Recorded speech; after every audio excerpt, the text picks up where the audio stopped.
Good afternoon, good evening, good morning for a fairly spontaneous show. If you're watching live right now, do get in the comments section and let us know your thoughts on the upcoming Madrid Open final, the women's one at least. And if you're watching retrospectively, do get in the comments section below and like and subscribe and all that other jazz. Mario, how are you doing today? I'm okay, and I'm actually, pretty excited for this day in tennis. It is already started, but there are a couple of good semifinals in Cagliari where there's going a strong challenger this week, and also the final, the women's final, is of course one of the best, if not the best match we could have hoped for, because number one against number two, a repeat of last year's final, the Queen of Clay actually versus the Queen of Madrid. I read it on Twitter and I liked. Oh, okay. I I like don't know that. if it was Nick or Vanch or something or Okay. someone of them, but I really like this because Sabalenka already won twice in Madrid and actually has always lifted the trophy when she managed to win the opening round. And Swiatek on clay, we have really nothing to say.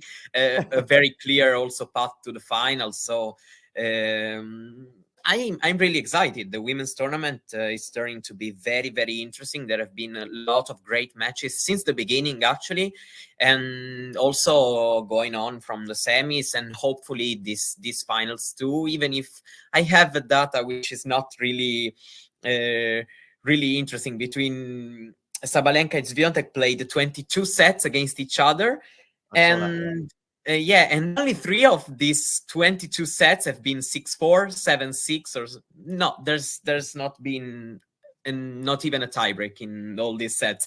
Oh, wow. Not even a tiebreak. Okay, No. So, a lot of times, even the sets that maybe Sabalenka wins are a little bit, one-sided. But yes, last year's final, I remember that it was very, very good. 3 games for Swiatek, 3 for Sabalenka. It was a little bit of a roller coaster one. And let's hope this one is going to deliver, of course.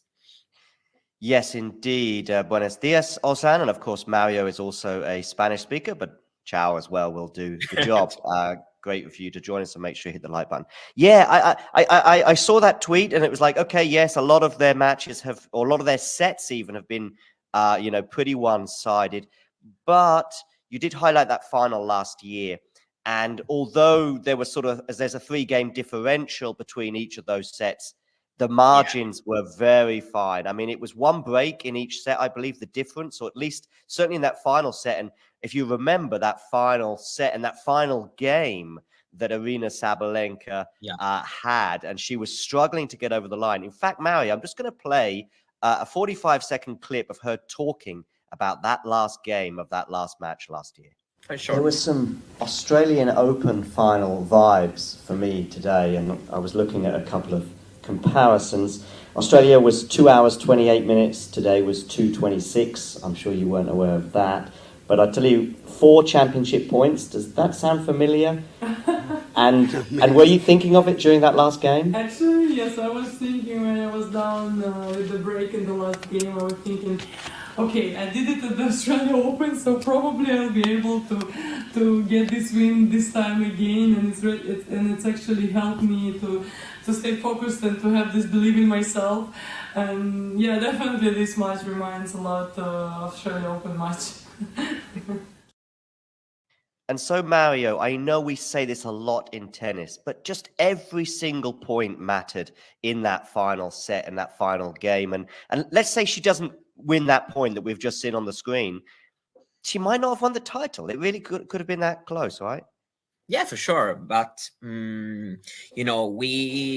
we've seen a lot of times these kind of things happening. Also, the match in Stuttgart last week between Swiatek and Rybakina, the margins were are always, really, really close. And even if it's, 5-3 and you're serving, or even more, maybe, you still never are really sure when on the other side of the net you have Swiatek, or the opposite also, because we also saw the semifinal between Sabalenka and Rybakina. Rybakina seemed, clearly superior in the match, 6-1, 3-1. She was clearing. She was flying on the court, and Sabalenka was hitting many mistakes.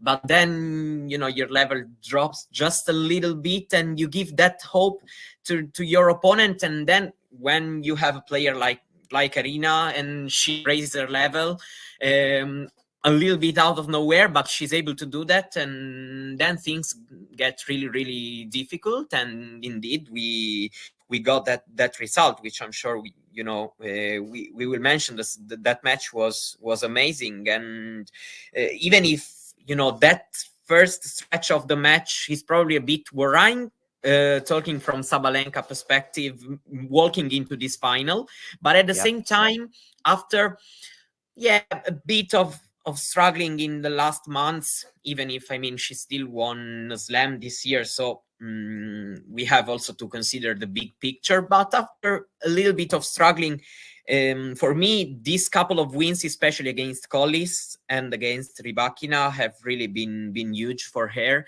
and have maybe also shown us why Sabalenka, since last year and also this season, is a little bit of another player, also mentally, and she has this mentality going for it a bit more. But she may lose the match in the end, but I like this fact that she wants to lose in her own manners, and in the end, that has been, for example, the difference in the semifinal, because Rybakina actually got a little bit tense. We can say that she, choked, or she didn't play well for the whole match, but just a little bit of hesitation, or playing a little bit more conservative. And Sabalenka has been great, and it's great for women's tennis also, to watch her playing again. Almost as her Australian Open level. I say almost because Australian Open probably was the amazing tennis from her to from the start to finish, but also the caliber of the opponents can also make the difference. And facing right now Collins and Rybakina, and on your path to the final, is a really, really tough matches. So for her to be able to get this heavy wins, it's really important, and maybe she can bring this confidence into today's match, where, in my opinion, she feels the underdog for the way underdog. But we are still talking about Sabalenka, two-time Madrid champion, so I believe that she can bring this confidence into the court and fight her way. Then I still see Iga as the favorite for this one. Okay. Interesting. We talk about, there's two things I want to touch on here with what you just said. Is, first of all, the sort of paths to the final, but also, in fact, no, let's start with this. We've got a men's draw and a women's draw that has really kind of evolved in very different directions. We've had injuries ravaging the men's draw. We've also, like, the big names have all fallen or pulled out, or were never there in the first place, in the case of Djokovic. Whereas on the women's side, we had the big three, whether you like that terminology or not, and that's fine. I know Aryna, by the way, she said she liked it in her press conference. I'm okay. It's not that that deep as a thing. It's not a device. Exactly. They are right now the three best players, and so I'm totally fine, with saying this. Maybe in 1 year we won't say this anymore, but right now it feels legit. So definitely. And so we've got those two sides. I mean, when you're watching certain tennis matches and you're seeing a draw evolve, how do you feel about these two scenarios? I mean, the men's situation with Felix, obviously it's not his fault, but that's a bit unfortunate with all these withdrawals. But generally, do you like to see a draw just blown apart in a way, or do you like to see, the classic semifinals and finals? I actually like both things, but the issue is that we haven't got even the match, the men's side, because I was totally fine with watching Lechka and Geraliassim, fighting to a place in the first Masters 1000 final. I was totally fine with it also because on the men's side, we got actually already a lot of, let's say, classic matches, at least between the top players. A couple of Sinner against Medvedev, and Djokovic and Alcaraz and Sinner have played. So we've seen the matches between them. So for me, it's okay. But the main issue is that we haven't really seen a lot of tennis. Yesterday semi-final between Rublev and Fritz, Rublev played great, probably was a little bit underwhelming in terms of the drama, and Rublev just sailed through, and played great, and Fritz wasn't really at the level which was required. So I'm not against the draw when the draw falls apart, let's say, but at the same time, for me, the main issue is that we haven't seen that much of tennis from the men's side in this Madrid ending. So that's why, of course, I am preparing the women's tournament, because not only the best players are there, but especially we've seen great tennis. And for example, that especially the second semi-final was really, really fun to follow. It then also depends on the match, because if maybe Rybakina closes 6-1, 6-3 against Sabalenka, and maybe even if you have two top players facing each other, that maybe doesn't feels anymore as huge as it was before the match. So for me, it all depends on how things develop. I have not a philosophy against the predictability of the draws, or the opposite. For me, it's both is fine, but of course I want to be able to enjoy the tennis and have good matches, and on the men's side we haven't had that. Indeed, I agree. One good thing about this show is I can correct typos. I've just seen a typo in the article that I wrote, and now I fixed it. I wrote head, but now I've just written head. So that's the beauty of episodes like this, so I can quickly fix a typo I just found in the article. But anyway, okay, let's talk about their journeys to the final, because they've been very different. We've seen Iga being Iga. I think something like 5 of her first 6 sets in Madrid were the bakery versions of ones and zeros, if you like. Yeah, at least one in every match played so far. So yeah. But then we had the match with Beatrice Haddad-Maia, and there was a little bump, let's say, for Iga in that match. And I thought her level in that first set was underwhelming for her. But then she goes and opens the bakery again in the second set and wins the final set 6-2. And then she wins in straight sets against Madison Keys in a match that never felt in doubt. So there's been a lot of typical Iga performances, I would say, at this tournament. Yeah, I would say every single one of them. Maybe especially, that first set, which was a bit worrying, not because she lost a set 6-4, but because she was looking in control at some point also in that first set. And then she dropped, I think, 5 games in a row, and she started playing, bad, losing control of her shots. But in the end, I mean, it's a long tournament. You have to play 5 matches to go through the final. And Haddad-Maia is also a player who's able to achieve her things when you are not playing the tennis you need to in order to beat her. She also hasn't had the super easy head-to-head against Haddad-Maia, Swiatek, also in the past. Yeah. She could have dropped, for example, the second set in the semi-final last year at the French Open, or she's been beaten once. So, I mean, I feel that it's totally fine. She played very well, and even if she hasn't faced a Collins or a Rybakina, but I still think that I have from her that conviction that maybe she's going to bring that level in order to win the match. This is my feeling, because I see Sabalenka as great, that she's playing better and better, but in my opinion she's a little bit still on the way. Okay. Feels like still a little bit of ups and downs, and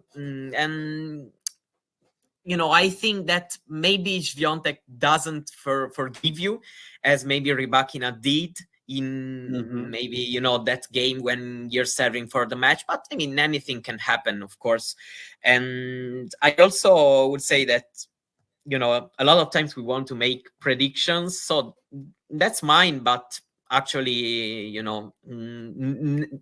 none of the things will be shocking, unless it's maybe a Sabalenka 6-love 6-love, and that maybe yes, but or maybe even the opposite, despite Iga being, you know, but all the other things, I think that will be kind of reasonable. Also the head-to-head, I mean, Iga won fairly comfortable a lot of these matches, but mostly that's been a stretch in early 2022 where Sabalenka was really struggling, and you know, and Iga was of course on that incredible winning streak. Even in Cancun, 6-3, 6-2, there were some missed chances for Sabalenka. So I feel that we should have a pretty enjoyable battle, despite me thinking that Iga should win this one.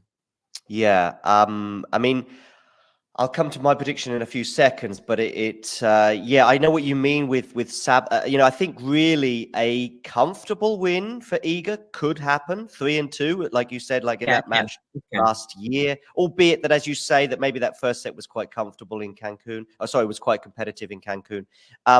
Probably a comfortable win for Sabalenka would be a surprise, but. I mean, I think the fear that I sense in your preview here, Mario, is that it might not be the classic that we had last year. And maybe when we build up these expectations of the two best players, arguably in the world, and playing really good tennis, and we've seen some amazing matches on the women's side in Madrid, but maybe the final might not reach those heights. I have this fear, actually. I have to be honest, because I see Swiatek really, really strong. And I'd say that I know that Sabalenka plays very well in Madrid, but I actually think that this court should suit Iga incredibly well. I have this feeling that her moment in Madrid has come. But I mean, I have also to say that I'm thinking that a lot of the great matches that we had lately on the women's side have had Sabalenka involved. But because I also think that the way, you know, she carries herself, she was putting on a show, for example, against Rybakina in the end, when she went in the tiebreak for that back and on the run, and she screamed, and she's very entertaining, you know. So I also feel it's good when she is against either either Swiatek or Rybakina, because you find a little bit of a contrast in terms of the personality, and it makes the match even more interesting from, you know, kind of the storytelling. My prediction is that actually Iga will win in straight for this one. Okay. This is my prediction. I really hope to be entertained, but I have this fear. I don't know. I got up today having this feeling, also analyzing things a little bit. Also, Sabalenka maybe used a lot of energies also, and especially probably mentally, because physically, you know, you have the day rest. I feel like it's not that big of a factor, unless you are not fine for other reasons. But probably mentally, having had to fight all the way through the final can maybe hurt her a little bit. In my opinion, the beginning will be important, because I also have that feeling that last year Sabalenka having the strong beginning of the match really helped her then to to have this even battle and then actually win the match in the end. But if Swiatek begins like Rybakina did, and then I would be a bit scared, because Swiatek is even better front runner compared to Rybakina. Yeah. I have also gone for an Iga win. I've said 3 sets, partly because I also feel as though that way I'm going to be close, because I think if Iga wins in straights, I say, well, Iga would win, 3. So sometimes when we make these sort of predictions, as Damien would say, it's kind of like, I think Iga will win, but I don't have a huge amount of conviction. Maybe you have more conviction and therefore you're going in straight sets. But there is another reason for going for 3 sets from my side, which is also that it's a conservative, it's a careful prediction, because that way, if Iga wins, the only result where I sort of look like I'm a long way away is if Aryna wins in straight sets. and that's, I think, the least probable outcome. So therefore, I've gone for it's a sort of a mixed thing, if you know what I mean.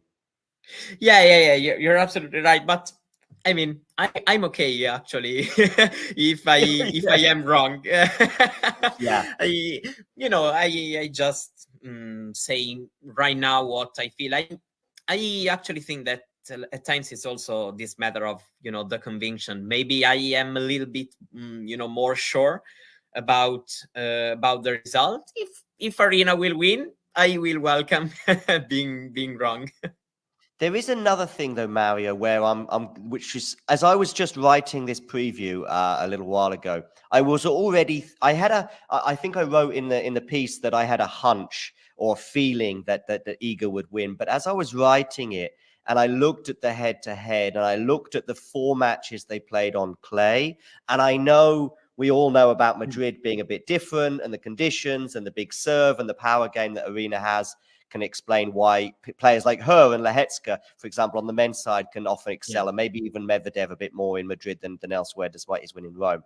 But the 4 matches that they've had on clay have either been very, very comfortable wins for Iga, or a super, super close match that could have gone either way. So we've got 3 very easy wins and 1 that was 50-50 or 55-45 in the face of Aryna. It almost reminds me in a different way of Iga's head-to-head with Coco, in that they've played, I think, 9 or 10 times. And everyone has been straight sets for Iga, except one, which was a fine difference in Cincinnati, I think it was last year, where Coco won the match, fair enough.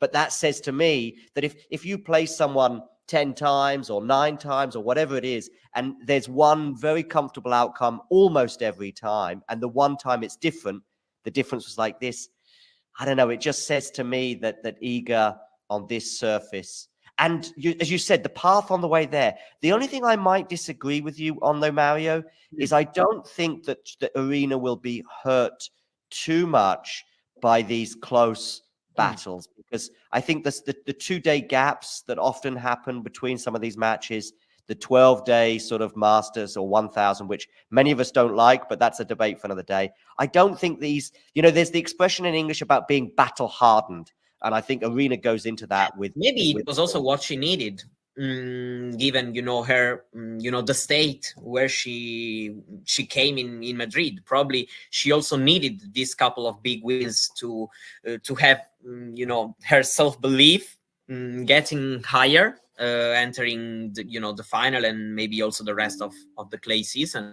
So yeah, I really hope it's going to be a good one, because the women's tournament so far has been very, very entertaining. So I think it will be deserving. I know maybe fans, Swiatek's fans or Sabalenka's fans, would like a straight sets maybe for their their player, but as of course just an enjoyer, I really hope that it will be a hard-fought contest, and may the better player win.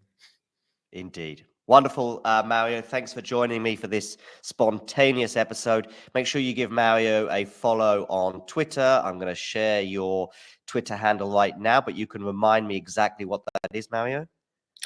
I am called, like myself, Mario Boccardi, and I think I'm the most famous Mario Boccardi on Twitter. So you should be able to find myself. When I turn up at some of these tournaments in various different parts of the world, it's okay. I mean, I'm just talking about 20, 30, tennis journalists. If I meet an Italian journalist, they know who you are, at least in terms of social media. Same with Damien, and same with many of the other people that contribute to Talking Tennis. And big thanks for joining me today, Mario. Thank you for having me. And do hit the like button and subscribe and all that other stuff. Also, if you're watching retrospectively, get in the comments below and let me know your prediction, albeit that we've only got an hour, 2.5 hours before the match takes place. So some of you may watch this tomorrow. I don't know why you'd be watching a preview of today's final tomorrow. Maybe just to see how silly Mario and I look. Exactly. when Aryna make fun of me if Sabalenka wins the final. Yeah, exactly. Especially if she wins in straight sets, and you can then get in the comments below. But yes, thanks, Mario, and I'll speak to you soon. Thank you. Bye-bye. Bye-bye. If you enjoyed this video, make sure you hit that like button.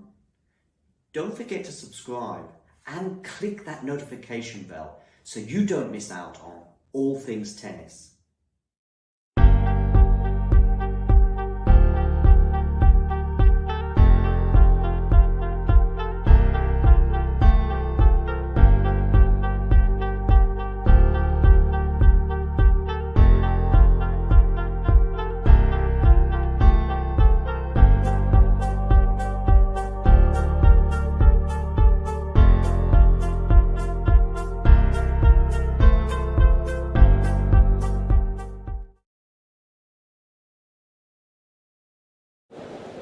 Ready?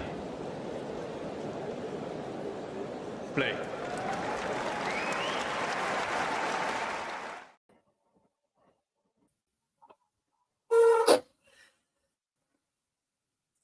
Oh, we've got a shake of the head here. Hello, Matt. Damien, how you doing?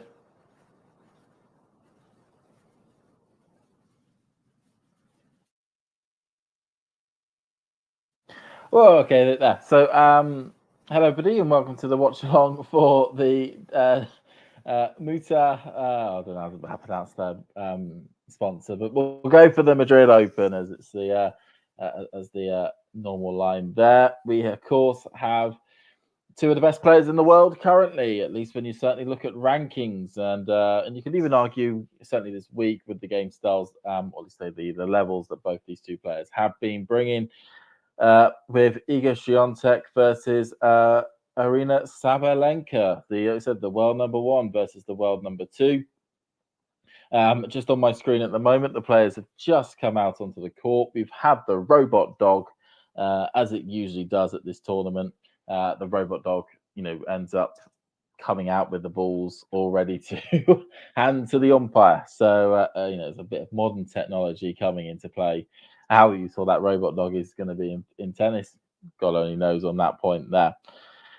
I can see Matthew in the chat. I can see Ghost in the chat. It's good to see Terry as well as I zoom back up the typing thing. It's good to see people already in there, already settled for this final. A bit of a later start to the final now. They seem to be doing in Madrid, with it being around about 6:30 local time. In Madrid, 5:30 UK time, and I'll let the rest of you from around the world work out what time zone this is starting in. You'll know because you'll have a clock right next to you telling you the time. I don't know why I'm saying that now at this stage anyway. But we can see that all the ball kids are getting themselves into position. As I had a little bit of noise coming from Damien's mic. I'm not entirely Yeah, sure this if is we're going to hear anything. This is pointless. What's pointless?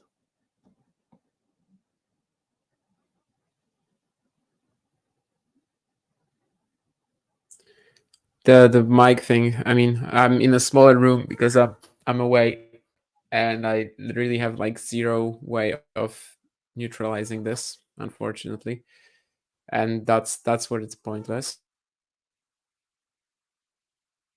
Okay, can you hear? I can hear you, okay, Damien, but can you hear me, okay?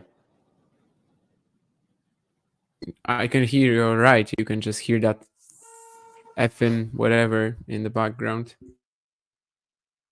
It's only a small little background noise. It's nothing too bad. I can barely hear it, to be honest, Damien.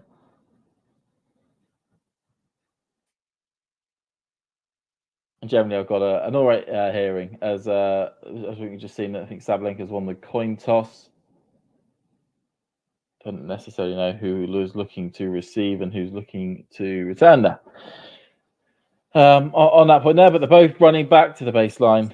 And like I said, it's going to be quite an interesting contest. This one, certainly a repeat, like we said, of last year's final between both these two players, and it was a very tight match last year. So I'm sure the fans in the Madrid stadium will be looking for a similar sort of result. Like we say, we've got the great mover on the clay in Swiatek, somebody who has been able to swat aside a lot of her opponents in the recent matches leading this way. Probably that match against Haddad Maia being the main one, where there was certainly a little bit of a hiccup in the first set. But then she is playing somebody, Sabalenka, who's gone to a couple of free setters. It's been a little bit more of a treacly, sticky sort of situation to get through to the final.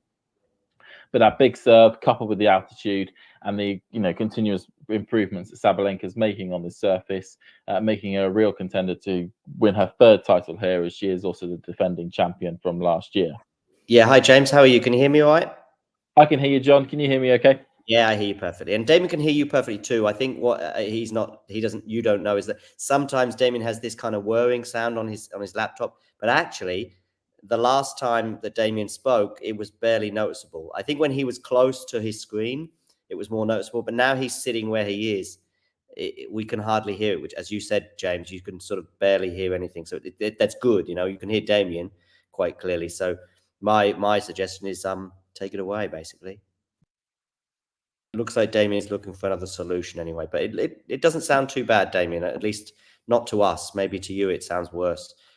But yeah, that's what he's referring to. That's why he said pointless. I don't think he was talking about the match or anything else. But yeah, so he's just had a few issues with his laptop in recent weeks. But actually, him sitting far away as he is here, as we can see the tiny green dot, it's perfect. It's really close to perfect.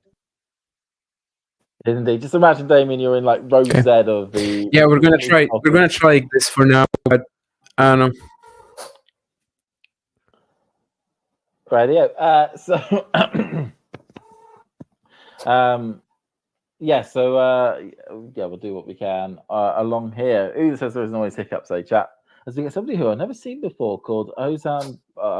Yes, he played centre back.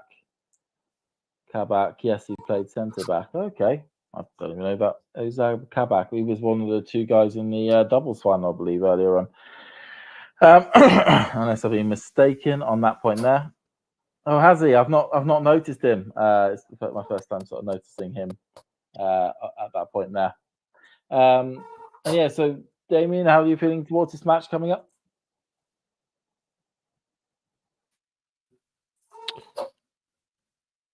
Come again? Sorry. I said, how are you feeling towards this match? What do you think could happen? I mean, basically, I believe that in faster clay conditions, it's always going to be a toss-up between them. I mean, you basically have them playing in home round Garros. I think you guys deservedly I mean, today there's no favorites. That's basically my opinion. Obviously, last year Aryna beat her in the final here. She can definitely do it again. I mean, the way she's been playing this week has been just insane. Was prolonged. She definitely faced like power players. She faced Madison Keys, for example. Well, that was just a totally different, let's say, extent of being able to utilize that power than Aryna can. And the way she's been playing this week so far, the whole fortnight, Sabalenka, to me, she really has a shot. It would be obviously pretty easy for Iga to pick this up. She's kind of like, I mean, she lost Stuttgart, right? She has that reputation on clay to uphold. Of course, it's mostly on Garros, I think, where that reputation is actually in the long run going to like persist at this maximum possible level. But still, it would be pretty important to pick this up. But I mean, Sabalenka, if she comes out and just keeps blasting the ball with such good control as she's been doing this fortnight, why not? Absolutely, and I think an interesting factor, of course, to this, certainly to this weekend, and this will play into the match tomorrow as well, is that the temperatures are significantly rising from what they've been over the last 2 weeks as well. I mean, not to sound like welcome to talking meteorologists or talking weather forecasts, but certainly the last couple of weeks, and actually what we've kind of noticed over the entirety of the clay court swing, barring Morocco, is that all those European tournaments, Monte Carlo, Barcelona. Okay, you can't really count Stuttgart because that's indoors, and certainly Madrid, Munich have all been significantly colder temperature-wise than they have been in recent years, and it's kind of played out in Madrid as well, where there's been a few days where it's barely got above 12, 13 degrees in the actual main capital. And now the temperatures this week, I know we're going into the evening, so it's going to get slightly cooler, but the temperatures have been a lot more warmer and a lot more hotter with the sun baking the court. And of course, in those sort of conditions, it adds more energy to the court, which means that ball bounces will tend to be higher, but it'll also mean that the ball will certainly fly through the air at a sort of greater speed, and spin rates will be able to be much higher than they would normally under colder conditions. So it'll be interesting to see if that could play as a big factor in this match as well.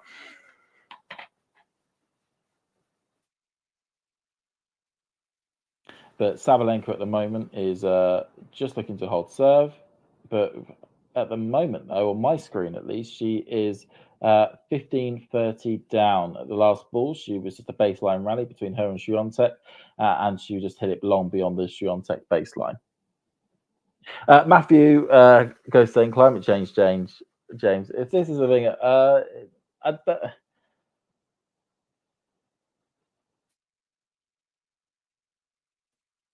I don't know how to answer that one, Ghost. All I know is that climate change is real. It's just at the moment it's been colder in Europe than it has usually been at most other times of year. And Swarna, thank you for putting that in there, Swarna. Thinner air can cause more unforced errors. That is true. As the ball flies through the air a lot quicker, players have to rejudge the amount of power that they wish to put into their shots. And what we can usually see at places with a lot of altitude is that unless the ball's been depressurized, then it can really sort of fly to the backboard, and it can be quite funny. And then Matthew saying Rome draw is at Monday at 12 p.m. as Swiatek has 2 break points and takes the break points. So already Iga has got the early break in this contest. Worked well for her to be receiving first, a good set of returning positions, returning hit points, and just takes a mini advantage at the start of this set.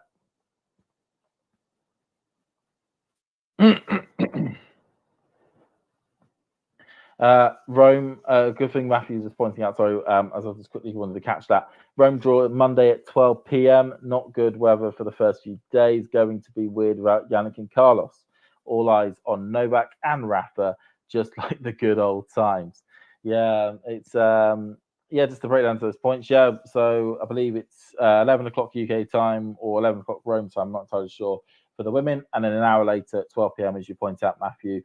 For the men's draw to sort of take place. So it's good that they're getting them both done at the same time. But it's interesting that you've mentioned about there's some bad weather at the past few days. I think we can all remember Rome last year being a complete washout, and the fact they were able to complete the tournament within the allocated days that they were suggesting was certainly a real victory for the organisers to be able to get that done. Even though it did feel like the only bit of sunlight that took place was in the final set when Medvedev won. Sorry, I got a bit of a cough on me. People who are listening in, so do excuse if I cough every now and then. But yeah, Yannick and Carlos, that was the big news yesterday was that Carlos Alcaraz was pulling out of Rome. It looks as though the arm is still an issue. It was certainly pointed out, and I'm sure Damien's dissected the forehand much better than I'm about to do.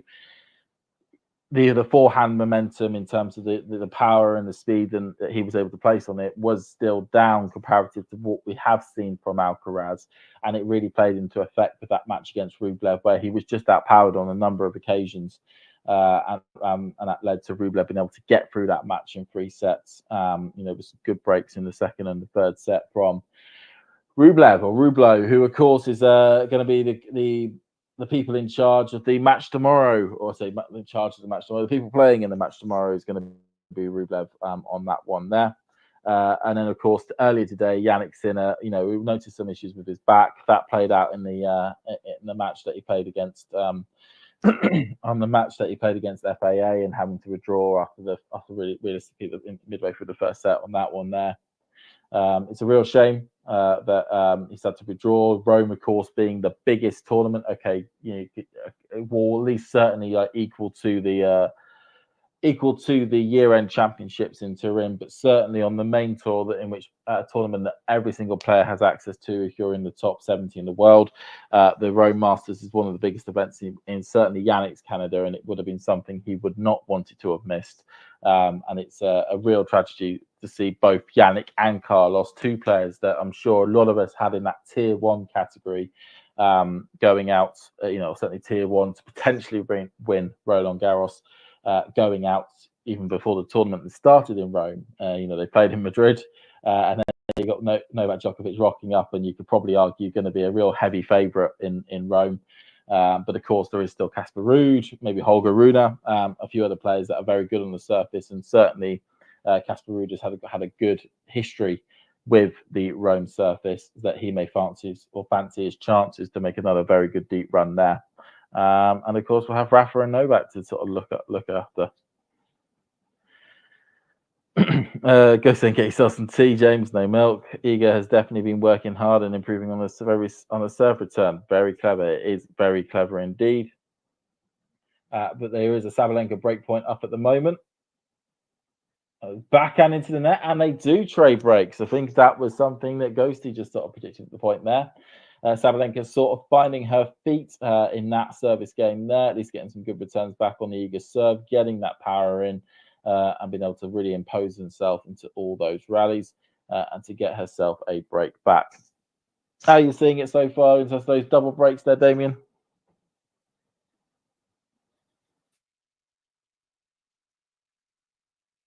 No worries. You still work on what you need to work on. I'll just talk through this first service game. Maybe we'll get a service hold with this section here. Sean saying, how many more players have to withdraw from Rome for Korda to win? I'm probably thinking around about 40 or 50, unfortunately, Sean. Even though Andy Murray did pull out as well, that got confirmed, which isn't much of a surprise, as he will certainly be looking to make the grass season his priority. The sounds of it, he would just want to go back to Roland Garros at least one more time. He's down to play the doubles with Dan Evans, supposedly, for Roland Garros. As that ball just clipped the line. It was a hair's whisper onto the line just there.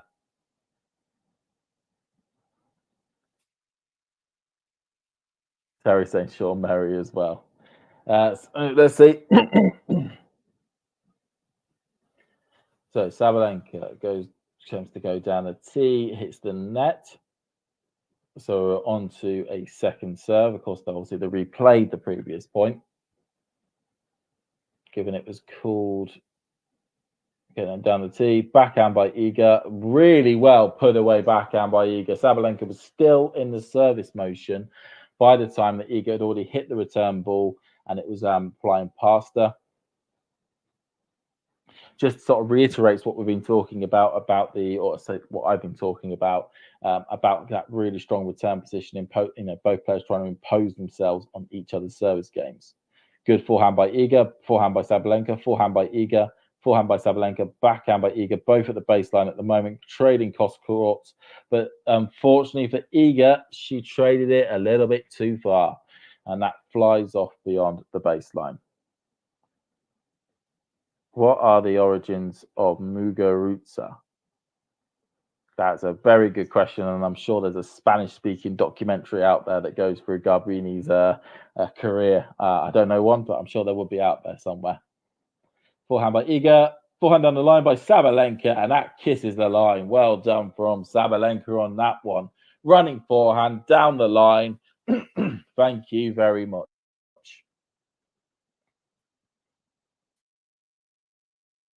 Absolutely pinpoint perfect on that one. So going up to the serve, down the tee, forehand by Iga up the line. Sabalenka just about runs to it, clips off the net. Oh, and it must be a net. It must be a net that has been made by Nike, because it was very, very kind there to Sabalenka. Just clips the top of it, does the usual spin in the air, and then bounces down onto the opposition side. It's an absolute gut wrencher if you're on the opposite side of the net and the ball just trickles over like that, because you can't do anything about it. But meanwhile, Sabalenka hits the net on her first serve, and that goes wide, so she's on to a second serve. Dangerous position here as Iga's had some good returns from this point. So Sabalenka goes down the tee, backhand up the line by Iga, forehand by Sabalenka, forehand by Iga, forehand by Sabalenka. Really, both players really pushing. Oh, and it's they say, they say when it comes to tennis matches, or that what you give in one hand, you get with the other. Luck always equals itself out, and similar to that one, Iga clips the net and again just topples over and falls on the Sabalenka side. Nothing the world number 2 and defending champion could do with that one.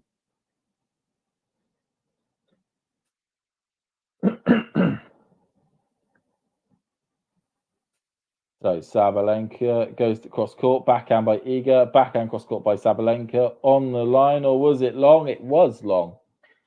It was called long. I believe Sabalenka may be challenging this. It did look close. I don't know because I haven't got my sound on for the actual match. So I don't know. It doesn't look like Iga's going to be challenging this one.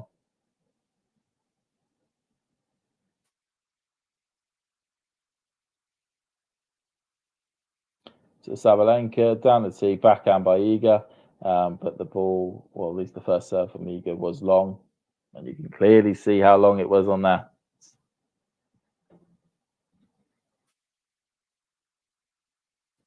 Okay. Oh, failed. Aborted ball toss. Abort. Abort.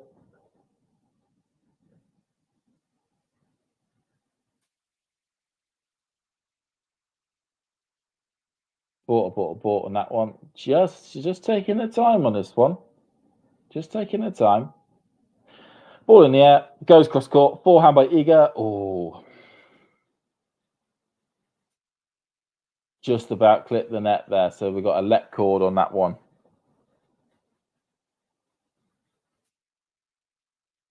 Didn't realise this.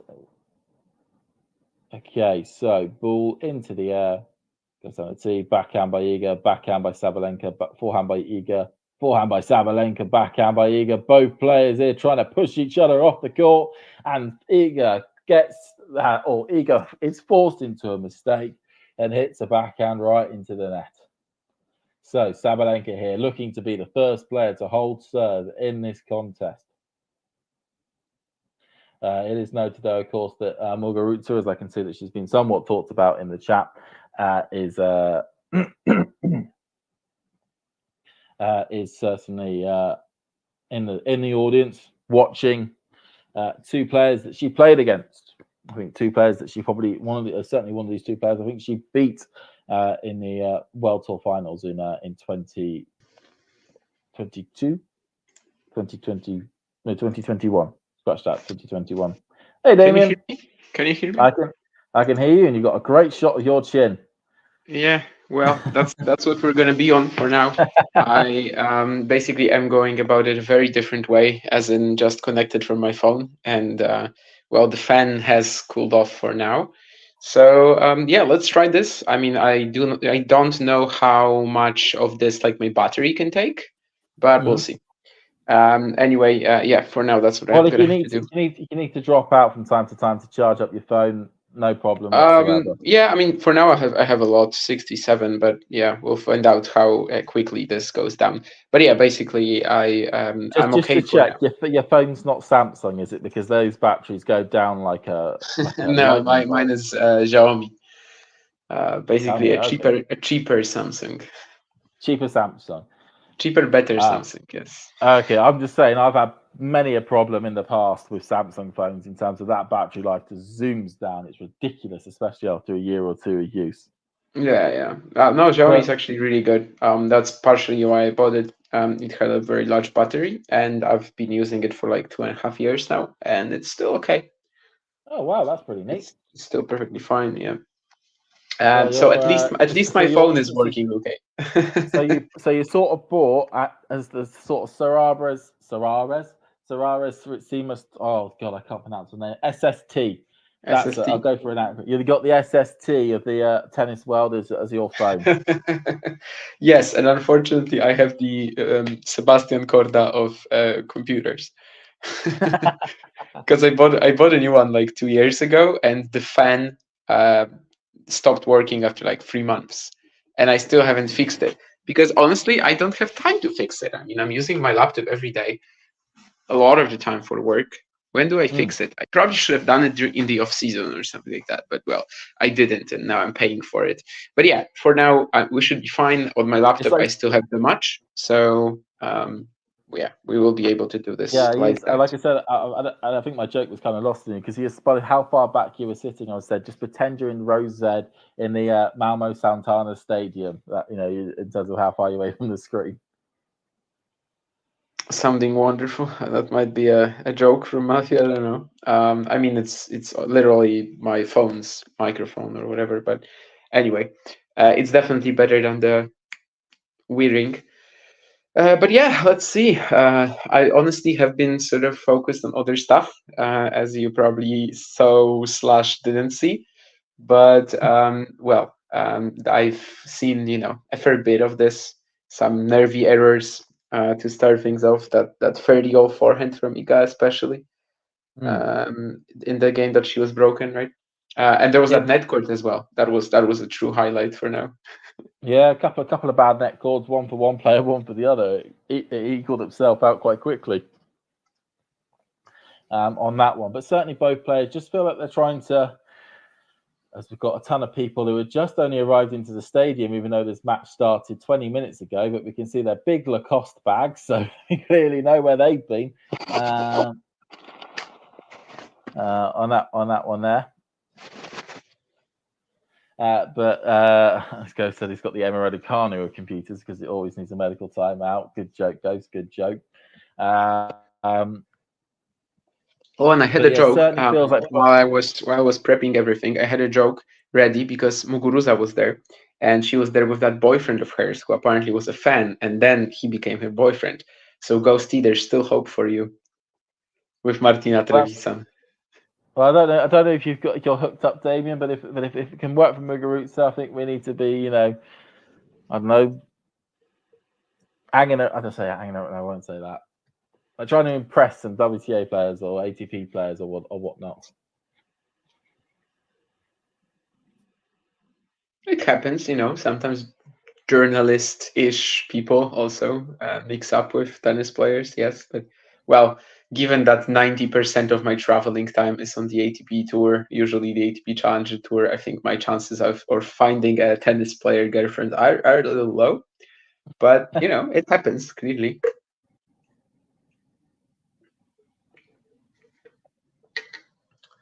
Who is that she's sitting with? This woman? I know her for sure. I know her. She's Daniela Hantuchova. Yeah, Hantuchova. I only know her really well because she was on. She was one of the main when in the UK when Amazon had the tennis rights. She was one of the main pundits on the show. So I got kind of got to know her as a UK audience very, very well. But she's been brought in. I think to do with player engagement, or at least about to be able to help with players' communication with the actual tournament itself. Yeah. I mean, I vaguely remember her from her playing days, but yeah, she shows up on like some networks. So yeah, she won Indian Wells twice, which is pretty shocking. Yeah, I think that's her biggest claim to fame. And unfortunately, will probably be Cam Norrie's same claim to fame at one point. But AO. Well, Cam only won it once, so and it will still go down as one of the best Indian Wells ever because of it. That's just me. As you can gather, Damien, that's just that me. That was an ATP 1000 that was likely even worse than this ATP 1000 here in Madrid. That's all I'm going to say. I tell you what, I don't. It must be something in the Spanish capitals there, but they've had a couple of absolute bizarros of draws just falling apart for the men's side. Certainly this year and last year, it's been utterly nuts almost. Yeah, altitude. I guess also like Indian Wells kind of counts in that it's just unique conditions. The desert air, the sandpaper courts, and yeah, as Sworna says in the chat, yeah, enough as Nina a few years back won Indian Wells. So I guess both these events kind of fit in like having unique enough conditions where a lot of the time things will fall apart. And yeah, that Sean was actually very good. I have to agree. Yes, about being the Djokovic of computers.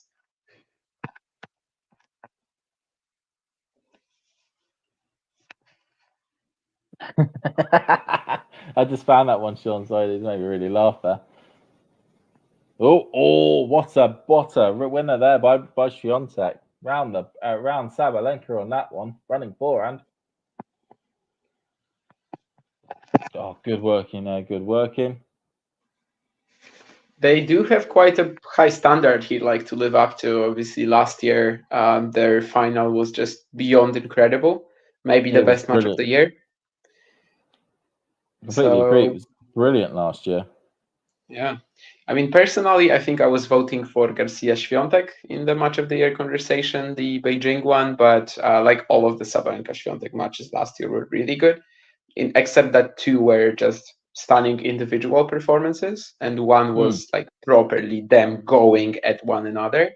And yeah, that definitely belonged in the conversation last year. So it's and in general, like this event has been, I think, very, very profitable for women's tennis as a whole. Just to get them, you know, Rybakina, Sabalenka, and then one of them plays Swiatek. This is actually not been happening that often.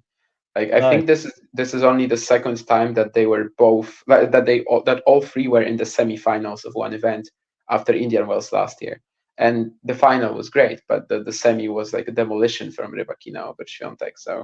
So it's really the first time we have them, I feel like, all three, you know, firing. And yeah, sorry to Madison Keys, but she was definitely a bit of an odd one out in this semifinal lineup, and the semifinal probably proved it as well. Yeah, it was a good job they didn't schedule that Swiatek one in the night session, because that went through very, very quickly. Yeah, I think they couldn't because Swiatek played first, right? I mean, Swiatek and Keys played on Tuesday, and Sabalenka and Rybakina played on Wednesday, but yeah. Yeah, it's one thing. Yeah, so certainly from a fan's perspective, it's a good job they weren't on. You know, it wasn't a case of like they were both on the other opposite sides of the draw and whatnot. But yeah, hypotheticals. Oh, no, hypotheticals on that one there, but it's really good to see both players. Well, yeah, it's really good to see like the top players going deep in the tournament, and us just get a real good sense of what we could potentially expect. You know, once Roland Garros sort of rolls around. I guess, Ghosty, I wasn't just talking about the money, although I was thinking about like, yeah, just the hype, the media attention that this will get. But obviously that can in turn lead to more money for women's sport as well. But yeah, whereas the ATP event is a bit of a dud, the women's is just standing super strong here, and pretty much if this final delivers, it's going to be one of the best in recent memory for sure. So yeah, I guess to answer your question, like that's kind of what I was going for, you know, just because that brand of that particular branch of the sport is both under promoted and also doesn't have the same financial resources. It's more important for them to have an event like this, which is just quite ridiculous so far. Well, certainly what you want is clearly Iga's getting a little bit chilly as she's putting a jumper on. Yeah, as you're sort of you know, alluding to in the statements there, we want the best players in the world playing each other as regularly as they can. Yeah, upsets are great from time to time, but you also want to have these three, especially when they have such a huge lead right now over anyone else, really. Like I know ranking wise, if Aryna didn't make the final, Coco would have been number 2. But if we look at the race, if we look at what's been happening since the US Open, there's very clearly been 3 players that have separated themselves from the rest.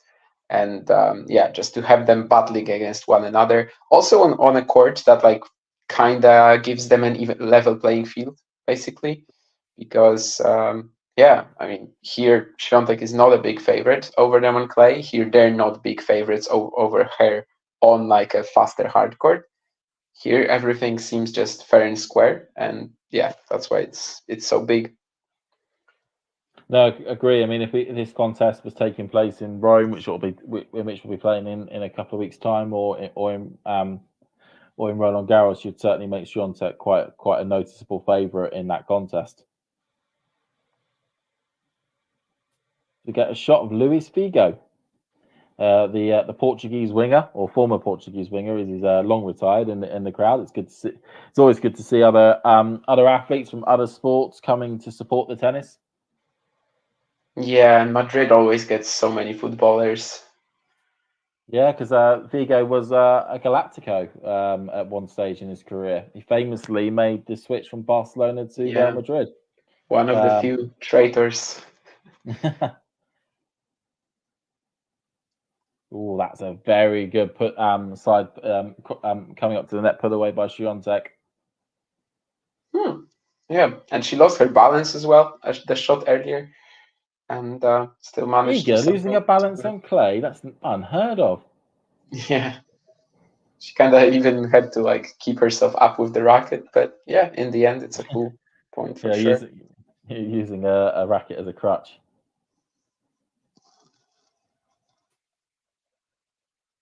Oh, that just about stayed in there, did.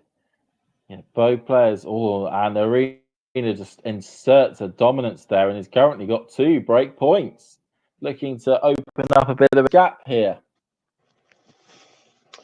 I mean, Ghosty, other than the reasons you're implying, I mean, Sabalenka is also a way bigger, character in the sport than Georgie or Kasatkina. When Georgie says something like that, no one cares. But when it's like one of the leaders of the sport, but obviously, as I've said many times, I don't care. Like, that's just her personal opinion. I don't think she did anything wrong there, but like that's. I think a lot of it.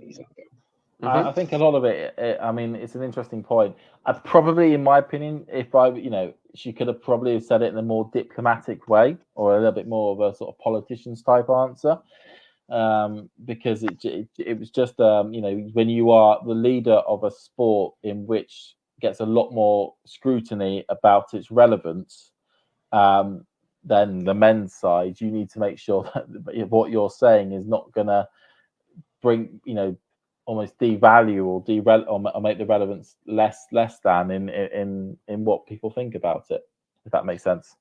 It's not the best PR, I know, but I think I like it. I mean, it's honest. It's her opinion. It's her preference. Yeah, I mean, Ghosty, I'm not arguing with you. I'm just saying that, like, in this case, well, it's also that, right? That it's one of the top players in the world speaking. Like, Swiatek says something like that, the same would happen. But yeah, of course, Kasatkina gets a lot of very good PR from guys like that, and same with the Ukrainian players. I mean, personally, like I said, if I was to answer that question, I would have probably gone. If I was in Sabalenka's shoes, I would have been said something. Well, both the men's tour and the women's tour have their strengths in terms of the types of tennis that you're able to see from it. I really enjoyed this element of the men's section. I enjoyed this element of the women's section, and probably just left it at that. It's almost like not answering the question whilst answering the question. Does that make sense? That's politics, and that's politics, and I don't like that. I just just be honest, just be blunt. Kamila Georgi is amazing. I mean, I don't follow tennis, women tennis, and that's it. If you don't, you don't. But anyway, we've got more breakpoints coming. I mean, that generally does open up a bit of a question, to be honest, or a bit of a topic, which as Sabalenka fails to take those 2 breakpoints from Swiatek, as Swiatek stops them, is that there are you hear about that there are some players, and I think Rublev's a really good example of this, that when they're not playing tennis, they're watching tennis, or they're constantly at the screen watching what's happening with other players and whatnot. That that's how they deal with with their immersion in the game. And whereas some of the players, and I think Ash Barty was a real good example of this. As soon as you played a match, that's it. Tennis was non-existent. Warm down, bugger off. I go to my hotel and I'll do something completely different for the rest of the day, and I won't even think about the tennis or the tournament that I'm at. And that was a way in which she was able to deal with being a tennis player on the tour, and felt that that's how she could play at her best. So it's a real interesting note on that one there. Yeah, I mean, I think it's all individual. Obviously, some will perform better if they just switch off and basically they just function on a match-to-match basis. Some will actually like go around the event and watch matches too. Obviously, I kind of just relate more to these players who still watch a lot of tennis too. Oh, that was my mistake. Yeah. It's easier to talk to them about something that's maybe not necessarily related to their match, to their game, but maybe some big picture stuff too. I remember, for example, talking about this actually with Taro Daniel and sort of just asking him how much he's just immersed into the game, as you said, not only from the playing perspective, because just whenever I see him at an event, he's like constantly there in the crowd, just sitting in headphones and watching something, just random matches. And he basically said that maybe sometimes he is too immersed because with where he's ranked, with where he's been ranked for the past like 5-6 years. So probably, for the most part, on the verge of the top 100, 90, all the time around the Grand Slam cut. Basically, every single match for players around that ranking region matters, and not only for you, but also for the other guys. And he says that he like constantly follows the rankings in that in that group. Let's say between 110 to 90, maybe a little too much even. That was very interesting as well. No, I mean that reminds me that when you see like those, I know from a football perspective, you get teams that are watching other especially when it gets to the crunch end of the season. Maybe got two teams that are competing to win the title or get promoted or whatnot. And like if one team's playing on one day and the other team's playing on the other, all the players from the team that aren't playing that day will watch the other team's match, hoping they'll lose so that they can then get the title themselves. And it's very interesting that for somebody like Tara Daniels, as you mentioned, and there's a load of players ranked around that sort of period. That certainly that last week before a big cutoff, like a Grand Slam or a big Masters event, it will feel like that where they're going, right, I've won my match. It's my opponent who's playing halfway around the world somewhere else. Let's go watch him. Hopefully he's going to lose, and I'm going to be able to get that spot in the draw.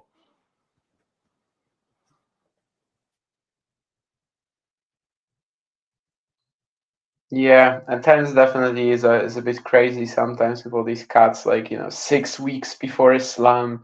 Now you also have the 2-week Masters, and they really mess them up because, well, actually, the cuts get a little switched because you don't have the update. Yeah, like literally every week, every match on the other side of the planet. Sometimes like a match on the other side of the planet decides your fate, and it's so weird. Oh, great example. For example, last year was Kovacevic when he was at 100 in the live rankings, and he after Miami, and he literally had to wait for a Sanremo semifinal in Italy, the other side of the globe, another surface, and he had to wait in order to see if Van Asch beats Shevchenko, I think, in the semifinals. And then if Shevchenko won, he would have been in the top 100. If not, then Van Asch gets in. And it actually took him an additional 9 months, I think, to eventually break the top 100 because of that one result. So yeah. Ouch! That's the brutal side of it. Jeez. Well, good memory on that one there, as well. That's the brutal forehand here from Sabalenka. It is as Iga's now. Iga's now got break points on the Sabalenka serve. They're all sort of like certainly trading break point for break point. But yeah, Sabalenka, it does feel like similar to last year's final, right? That like it's really like blow for blow, and you don't really know what's going to happen. Yeah. Wham bam! Jeez, that was a thunderstruck.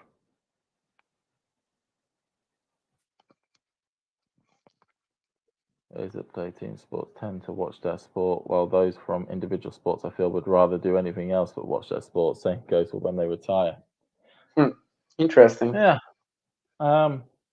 Yeah, because I don't know really. Yeah, because there are some players. I mean, like a criticism that I can't really think of an ex-pro that you would say watches. I mean, you probably would say something like Andy Roddick is somebody who does watch a lot of tennis now that he's retired. But then with a lot of certainly, ex-pros, we just don't know if they watch a lot of tennis, right? yeah. I mean, a big criticism that usually gets placed against John McEnroe as a commentator is that it's quite clear that he only watches 4 tournaments a year, and it's but Yeah, for him but that you still wouldn't say he doesn't watch tennis then, though, right? I mean, he does, and yeah, well, he does, but it's very much more. I think people are just more like, well, there's maybe a player that's done a really really well during the build-up season who people could big up as having a bit of a deep run at this slam, and he has no idea who they are.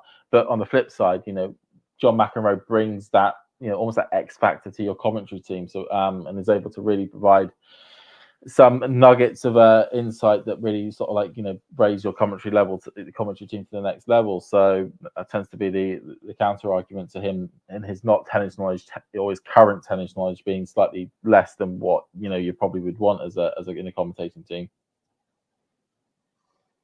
Andy Roddick watches because he gets paid to, says Matthew. Again, do we know that? Like, how much was Andy Roddick watching when he was like, not working for anyone yet? But to be honest, guess in Matt, most cases, just we to counter don't that, know. Matthew, if he gets paid for it or if he doesn't get paid for it, it's incidental. He is still watching the matches. He is still knowing what is happening currently. Yeah, But it's a good in point. most cases, I guess we just don't know. Even if they show up in the stadium from time to time, like we just don't know what the player's actually doing. I don't know. Do they put on the women's finals, Swiatek Sabalenka? I would like to imagine that most former greats would like to watch this, right? On the women's side, at least. I mean, certainly those. I mean, it's like we see. There's some players that there's some players that when they leave the sport, they still really want to be involved in it as much as possible. And they go straight into coaching, get straight into commentary, all those bits there because they still have a real love for the sport and they still want to have some involvement in there. But then there are some players that literally just hang up the rackets and say, right, I will see you in 15 years when I get forced to go to one celebratory dinner somewhere and they'll just completely disappear off the face of the earth. I mean, Ghosty, if she as sort of unprepared as McEnroe is every time, I mean, it doesn't really matter who it is. Wilander does the same, for example, like just outrageous statements about players who aren't in the top 50 because he's never seen them play. If Kasatkina is going to do the same, sure. Yeah, it was but funny. I don't know. I think I remember one Eurosport commentary thing where he hadn't had a clue who this one player was, and he just won like a 250 title or something. And I was like, well, hang on a minute, he's this is a youngster that's coming up the rankings. You think you kind of know who he was? Yeah, I remember when JJ made the 2019 US Open third round, maybe? Was it? When he played Medvedev? I think so. And like by the time he makes the third round, Wilander and someone else in the studio is just like, I've never seen the guy play. I don't know who he is. And like literally, can say nothing about the guy. And I'm not saying that they must have like watched a billion of his challenger or college matches. That's not really part of what I was going for. But like the guy was about to play Daniel Medvedev on Arthur Ashe or Louis Armstrong, I don't remember. And also won 2 rounds earlier, which was already like a big story at the time. So even if you didn't know him before the event, it would be good to just know what's happening during the actual tournament. And, it doesn't take that long to spend 5 minutes just googling googling a player on your phone, get some good stats, and go right. Let's go in there with he won this challenger here on this surface, and it was really quick against but no, nothing. This is very interesting, Matthew. I don't know if if we have any research on that, but just sort of maybe on feeling, I would say that you're probably right. I wonder if it's also because of how tennis is like such a tough sport to follow as well. Because if you like really want to keep up, you would literally have to watch, I don't know, like 20 matches weekly, and you have to watch every day. Whereas in something like, let's say, soccer, or even the sports you mentioned from the States, you've got very different systems where like you only really tune in 2-3 days a week, and they are like way more focused on these big matches that you're gonna watch. Whereas in tennis, like if you really want to be like hooked to it and like really want to keep up, you might end up just watching 24/7, which obviously is for almost for everyone. I mean, even for guys, for me, it's impossible simply to follow everything. So maybe that's also part of this. Maybe that's why It's also it's, tennis pros just tune into the most important matches, but not really to everything. yeah. I mean, it's not. It wouldn't be healthy as well to try and completely follow everything on the tennis tour, because you would just be. It would just be salt. It would just suck up your entire life. And we've got to eat, we've got to sleep, we've got to go to work, we've got to do other things, progress in other parts. And no, it is certainly one of those things as a sport. It's its one selling, it's its one strength, is also it's one of its strengths, is also one of its weaknesses when it comes to how much of it you can get yourself involved with, and you can end up watching. Where like you say, a football match or soccer match for Americans listening in, that's 90 minutes, one Wednesday night and then one Saturday afternoon. That whereas a tennis tournament, you're looking at starting at 10 o'clock on a Monday morning and then not being done until probably 5 o'clock on the Sunday afternoon, and that's just 1 week, and that's frantic tennis all between that time. Yeah, I do sometimes get that. Like, we kind of have a very tough job in a way, because in order to keep up, you just gotta be there every single day. You just go almost, at least you just gotta be there. Yeah, as you said. I mean, it's not like in football where like for 2 days there's literally nothing you will want to watch. I get what you mean, Ghosty. I'm not saying that like someone who doesn't watch tennis is not a fan. Like, you can be a proper fan of tennis and watch one match a week or even less, obviously. It doesn't take away from you being a fan of the game. I just have a problem if these people are then sort of like not only considered experts, but they're also like flat, just straight up telling us that they're not paying attention. And they are like even boasting about it sometimes. Like, that's what pisses me off, really.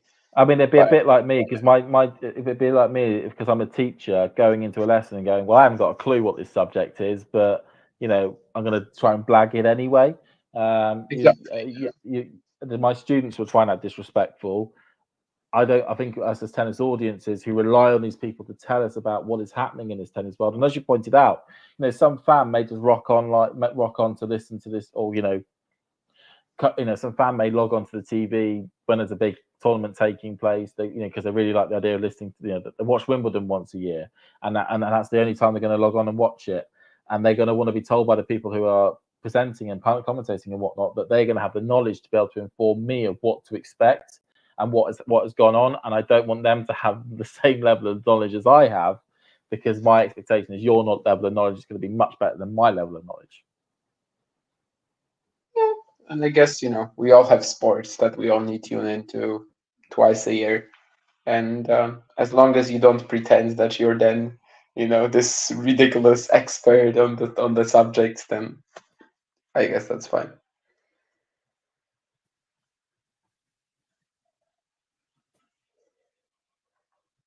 There we go. We had a good debate about that, Damien. Yeah, good debate about this, not about the match, but of course now we have Deuce, and Swiatek was actually kind of cruising towards this hold, so this might end up now it's been made a little bit more tricky. I mean, I got Swiatek on an advantage on my screen. Okay, yeah. I'm like 5 seconds behind you or something like that. I ended up changing the stream because I was thinking maybe it will reduce the noise as well. I mean, for now it has.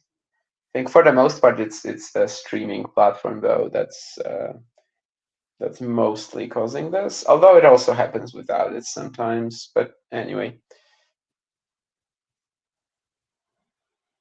43 minutes as well, so obviously this has been quite entertaining. Lots of deuce games, lots of potential breaks as Swiatek fires this ace, I suppose, down T, yeah? Keeping up to date with getting 4-4 now.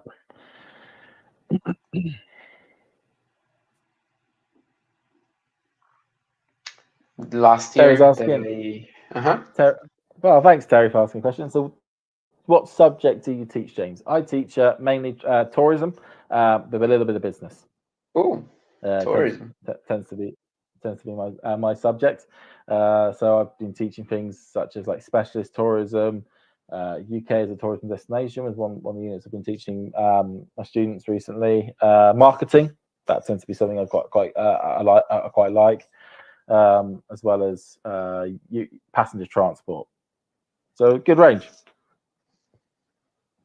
It does remind me I've got a ton of marking I need to do next week.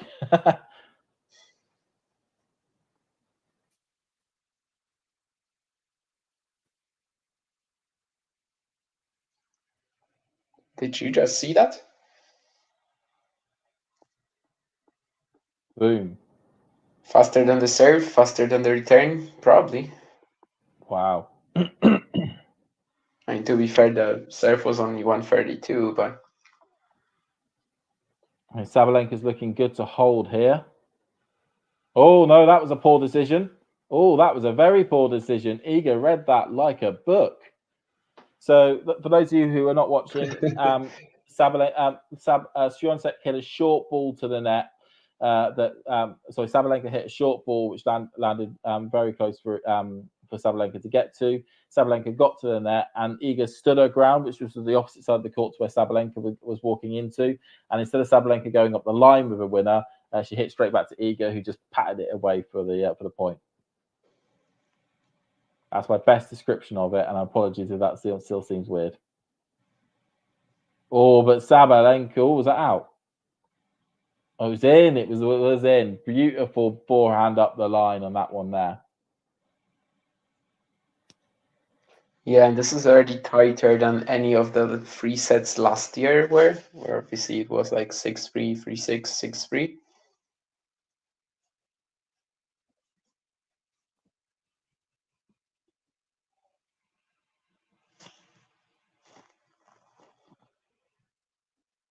And then easily put away there. So that was a bit of a comfortable hold there.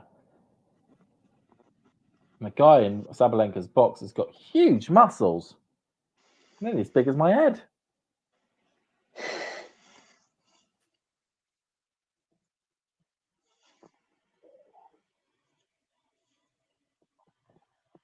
Definitely bigger than mine on the previous view that you had of me when I was still using the laptop camera. That for sure. But yeah, 5-4 so far, and this has been just as even as it gets. Still no nothing after the 9 games. What was your idea about this match before it started? You probably talked about this, but I might have missed it actually. It literally was a coin toss. Not to sound like a fence sitter, but it literally was a coin toss. On the one hand, this is Sabalenka's best tournament on the clay. She's a 2-time defending champion. She beat Iga here last year. But the fact that her route to the final was a lot more treacherous in terms of the matches and the way those matches went, coupled with Iga cruising through a lot of her matches, and then kind of basically rebalance that out to sort of being 50-50. I would probably still favour Swiatek. I think she at the moment, just because it seems form-wise like she's in a better place than Sabalenka is. Okay, interesting. No, I mean, I would have said the same pretty much, that it's basically a coin toss.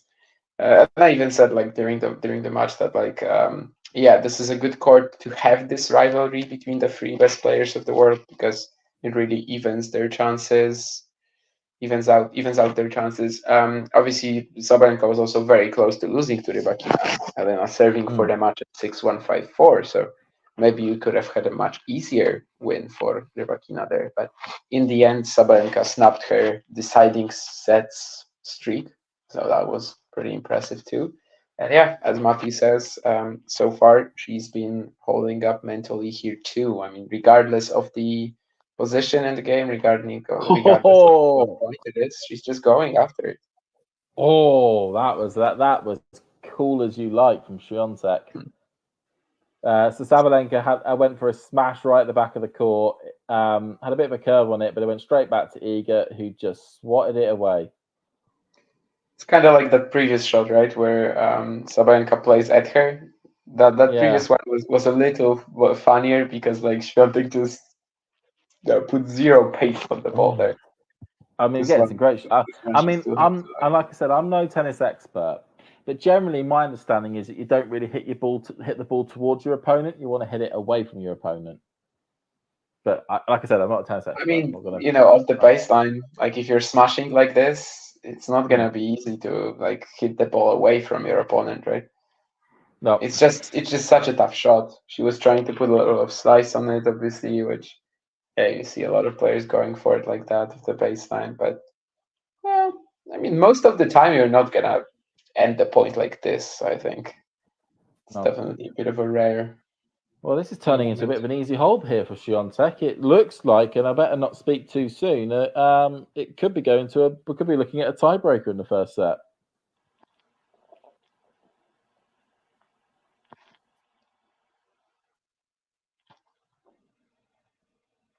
So a funny tweet about Cam Nori today. Speaking of flatness.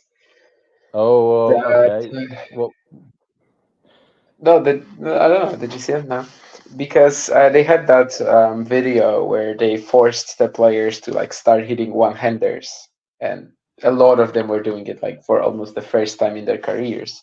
And basically, Cam hits this. Yeah, Cam hits this backhand down the line. And the comment on Twitter was that this is basically the first time that Cam put any topspin on his backhand. I'm surprised his racket strings didn't break in the process. Maybe they gave him a different one. I don't know. Maybe a different stringing because yeah, indeed.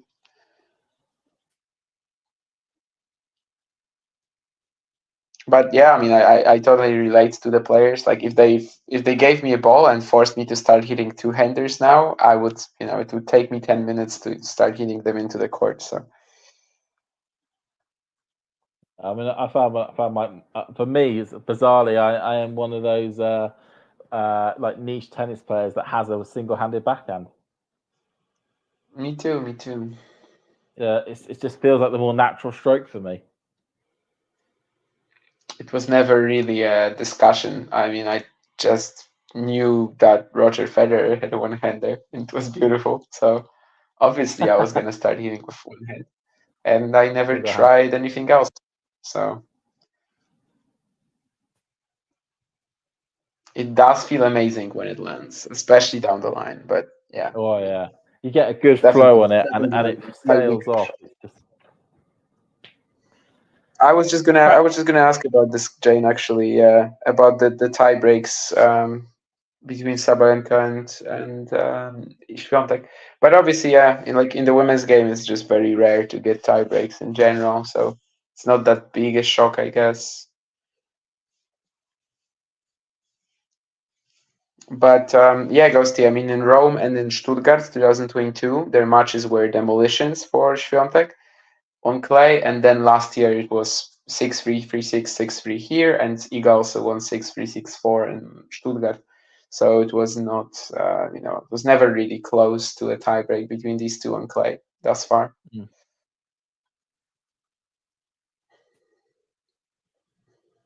But yeah, I mean, if you think about it, like, yeah, on the WTA tiebreaks are just very rare in general. So.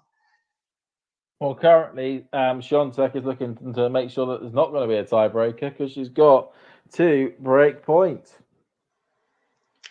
Yeah, that big-time mentality here from Sabalenka to go for that forehand down the line despite being out of position. This time doesn't work out, so 2 break points for Swiatek indeed. And quite a crucial moment. Forehand, that just goes in, and Sabalenka swats it away to save the first break point. I mean, we've had some break points recently, but I don't think we've had a break for a while, right? Yeah, it feels a lot like they're trying to push the door open, but it's just been shut in their face every time at the moment, but both players. Yeah, too good a serve here. Ghosty impressed with Iga's serve return. It's also interesting to me because, like, you know, she generally wins over 50% of her return points. So is it really something that she's been doing better in this match? And Iga gets the break. Brilliant backhand up the line, catches Sabalenka completely frozen, and Sabalenka unable to get anything substantial on that on a return shot into the I net. have to say that one was actually really good, though. That kind of proved Ghosty's point. I mean, the reaction on the first serve from Sabalenka, right? To like instantly put her under pressure, find that backhand down the line opportunity. This one was actually proper, and she breaks because of that. Against Saba probably not 50%, although it depends on the match.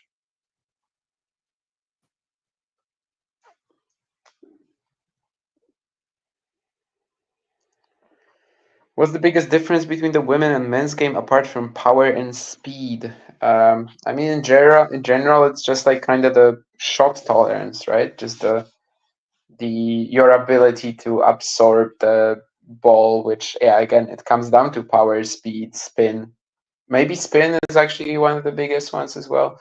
Like just the amount that players can play on the ball and put on the ball, and that's actually why a lot of the time you're gonna hear people saying that like Iga kind of plays a men's game. You know, I don't know if she said it before, but like a lot of her rivals have. And but yeah, in general, just I think the biggest difference and why, you know, Swiatek would lose to anyone in the top 1,000 probably.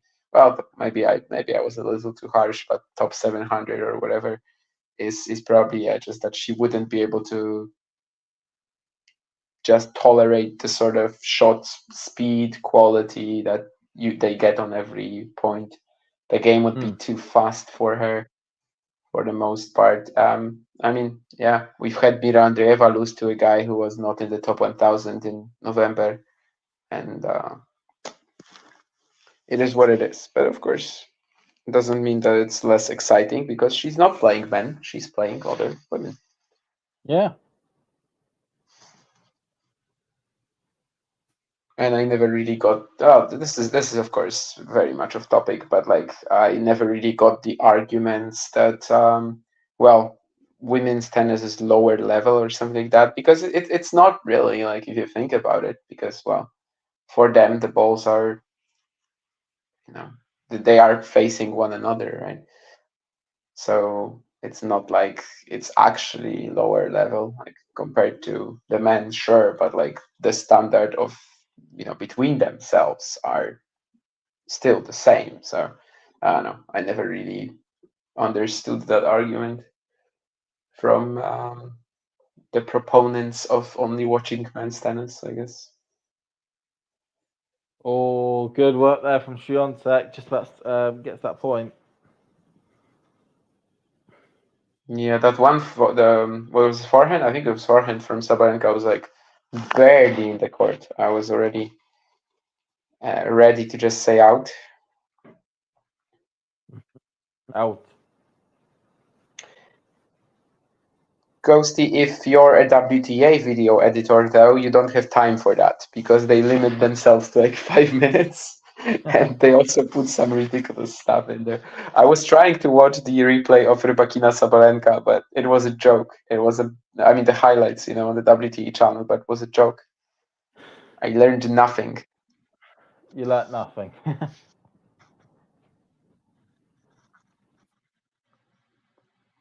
Shot of Feliciano Lopez.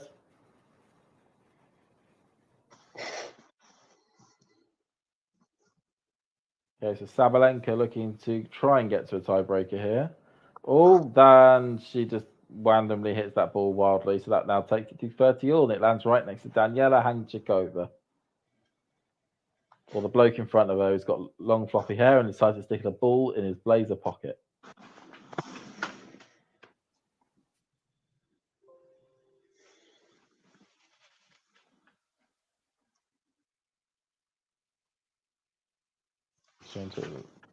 Oh no, it was actually a let thing. Actually, no. So we're actually still 30-15 Sabalenka. I do apologise. I thought that was in ball.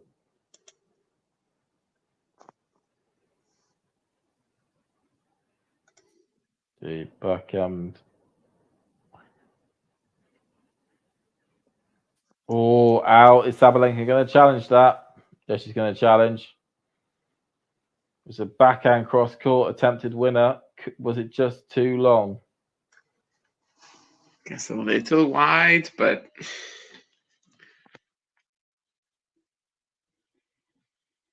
Oh no, she's not challenging it. she's not challenging in the end. Yeah. Maybe her team showed her that it's wide, or the umpire. I don't know.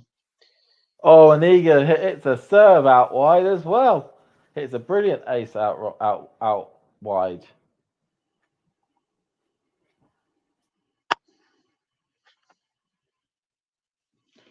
Oh, that sounds interesting, actually, Ghosty, on women voting for Trump, indeed. Although I definitely buy your previous argument more than that one. Like, I don't know, something about this just seems a little.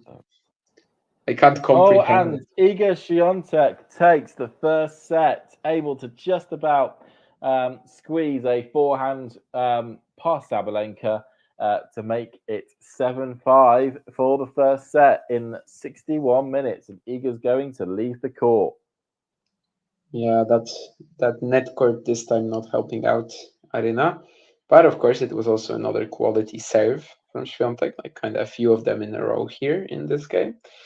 And indeed, she's leaving the court. I mean, I always wonder about that. You know, you won the set, you're still gonna leave for 10 minutes, but it's her choice and it's working out.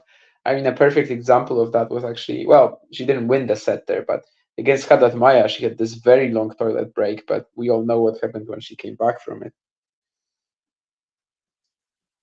No, I agree. I don't understand why if you've won the set, you want to leave the court because everything's going in your favor. Like you have, I mean, you don't need to rejig your stuff because then it means, especially under this format at the moment, where you only get one toilet break, that if you lose the first set, or if you lose the second set, you have to stay on court.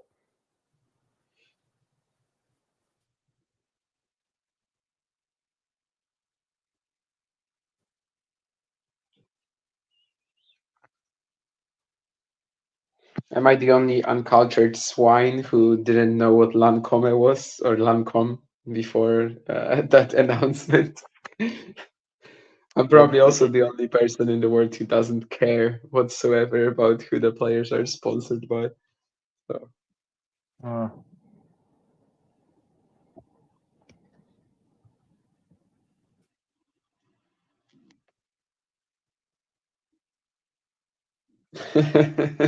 It's a good one from Sean, yeah.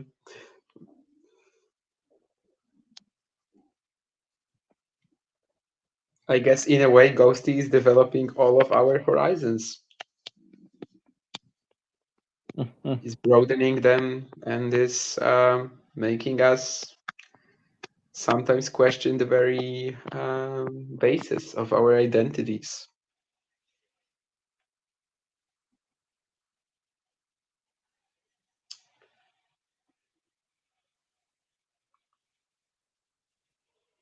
The male monkey is far more likely to judge female athletes on merit alone. I would actually say otherwise, but yeah, maybe. 7-5.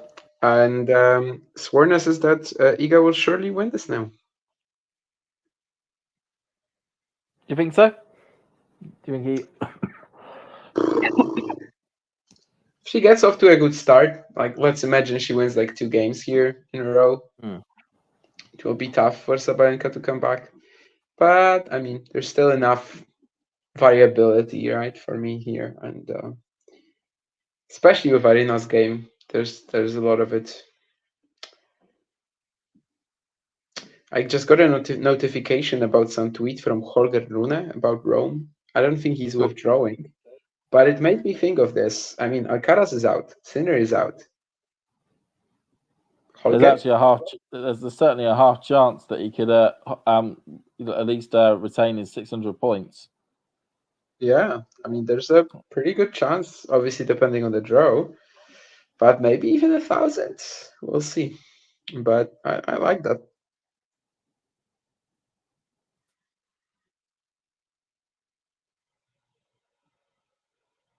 scrolling through Twitter to see if I can find this tweet.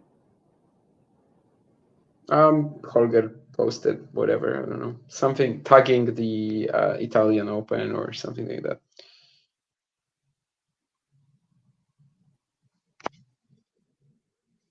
Just says Forza. See you tomorrow. Inter BNL d'Italia. Can't wait to be back in Italy. And then him showing his muscles. Maybe he's feeling the chance. I mean, if he is, I wouldn't blame him. Well, especially as Medvedev's still a doubt as well. So it's and it could be certainly interesting if he pulls out as well, because they don't mean that. I mean, yeah, I know Medvedev won it last year, but like, does he really deserve to be mentioned here? You know, like, does he deserve to be mentioned as one of the main favorites? I don't know. Don't think so. I mean, it's I mean, when we're saying it like that, it's. I mean, he did win it last year, and you can't never discount a former champion. Well, maybe in Daniel Medvedev's case you can, since he still hasn't repeated any title on tour. No, he still hasn't. It's still a stat that I would have thought would have been broken by now, especially on a lot of the hard courts he's won. But, yeah, the funny thing is now he kind of, well, after Rome he can't do it until the end of until next year, right? Actually, well, has he won a title this year? I don't think he has. So he hasn't. So actually, if not Rome, then it's going to be at least one more year. Thing is, well, he hasn't defending, but he can also repeat US Open and stuff. Thing is, he has never, like you say, like he's not even ever defended the title. He's never actually won in the same place twice. Yeah. So that he will have chances to do. Yes, absolutely. Never won this, because he won Toronto. Because he's won barring Indian Wells, he's won every hardcourt Masters event once. He's won the US Open once, Vienna once, Beijing once, Dubai. Yeah, with the number of titles he's got, it's just almost improbable. But yeah, that's why it would be the best thing in the world if he actually defended Rome, if this was the title that he defends. Like, that would be just insane. And Ghosty, I walked through a couple of duty-free sections at airports today, and I have to say, it's ridiculous. I really don't get it. Oh, where did you fly back from? Huh? Where did you fly? Where did you, are you journey, plane? Where'd you go? Where'd you come from? Yeah, I'm currently in Austria. I am in Ensdorf, but I'm going to be attending the Challenger in Mauthausen starting tomorrow. Okay, wicked. Any good names going to this tournament? Well, one of the last withdrawals was Diego Schwartzman. Okay. The current top seed is Comesania. You've got from let's say youngsters, you've got Virtanen, Diallo, Luca Pui. That's not youngsters, but deserves a mention. Matej Dodik from coming back to youngsters. Definitely, there's also going to be Schwartzler, that 18-year-old lefty Austrian who's coached by Jürgen Melzer. And one of the wildcards that was at least initially announced was Kei Nishikori. But it's Kei Nishikori, so actually we still don't know if he will play. And maybe by now we do, because maybe by now the draw has been released. I'm not sure, but I've got what's the website called again? Darts Tennis up. He's saying Kei Nishikori. Yeah. He's not on the wildcards list. They got Sandro Klopp, Sebastian Sorga, and Joel. So Kei withdrew. Yeah. Yeah. So the draw has been made. You get to go watch your favorite half British, half Polish, half German player. Yes, that was the dream, basically, right? I mean, I've traveled to 2 events this year so far. Both of them, Jan Choinski was attending. Actually, in Koblenz he withdrew, but he played doubles or something like that. So he was there, and in Estorin he was obviously there playing Hubert Hurkacz in the All Polish Battle. So yeah, Jan Choinski is following me around this year. Yeah, but you need to certainly get yourself a video clip of you two together and having a chat about something. Definitely. We All right, got- and we have an interesting development here too. Yeah, breakpoint chances for Sabalenka, looking to get a bit of an early, try and change the momentum quite quickly. Almost an interesting of a development as Jan Choinski's nationality changes. But let's leave Jan Choinski for now, and let's just focus back on the match. Which, well, for now Iga saves that breakpoint, but that was close. Like there was that one pickup that she just barely got her racket on, and it was short enough to actually cause Sabalenka to have a very weird commit a very weird decision.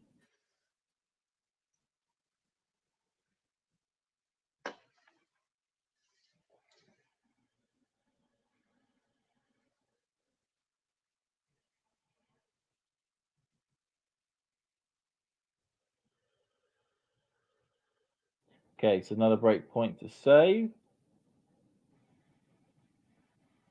Cross court. Oh, and it's away. It's away. It's a break.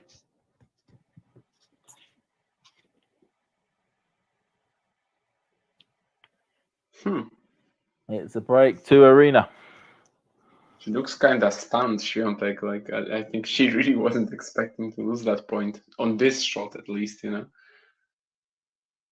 But kind of out of nowhere, Sabalenka finds that angle.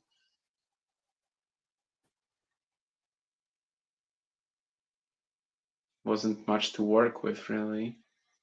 But yeah, she does get that break. So we definitely don't have scenario A, which we discussed earlier, which is, potentially maybe Swiatek pulling away early. We definitely don't have that. I mean, Sabalenka at the moment is looking to basically get half the game she needs for the second set wrapped up already.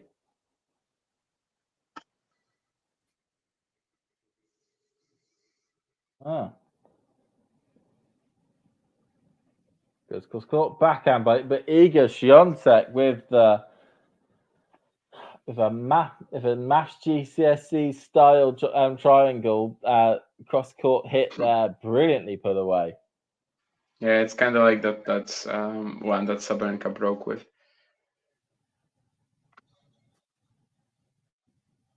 Iga with a lack of mental focus, or is Saba showing her grit, says Ghosty. Which is it? I mean, kind of neither yet. I mean, no, they've been kind of like very close to one another the first set as well, right? It was just like a matter of a few points here or there. Sabalenka, was she ever going to like totally go away? Probably no. Hold on a minute, Damien, I've got a problem. Nothing major. All right. I'll keep the guys company for now. That's why it's good that we were able to find a bit of a solution. It's right, not a let's long try that. one. There we go, that's better. Oh, that was the Unfortunately, the way I'm sat, the sun is the only way I can get Yeah, sun. I can see. I can see it sort of in your eyes. Yeah. So I've now gone for a hat. I feel like one of those tennis players when they can't see, so they have to get hats and whatnot. On the case of Djokovic, he puts it on and it makes him worse. I have my famous Estoril hat somewhere here, but I will skip it for now. You've already seen that. Backhand up the line by Iga, 30 all.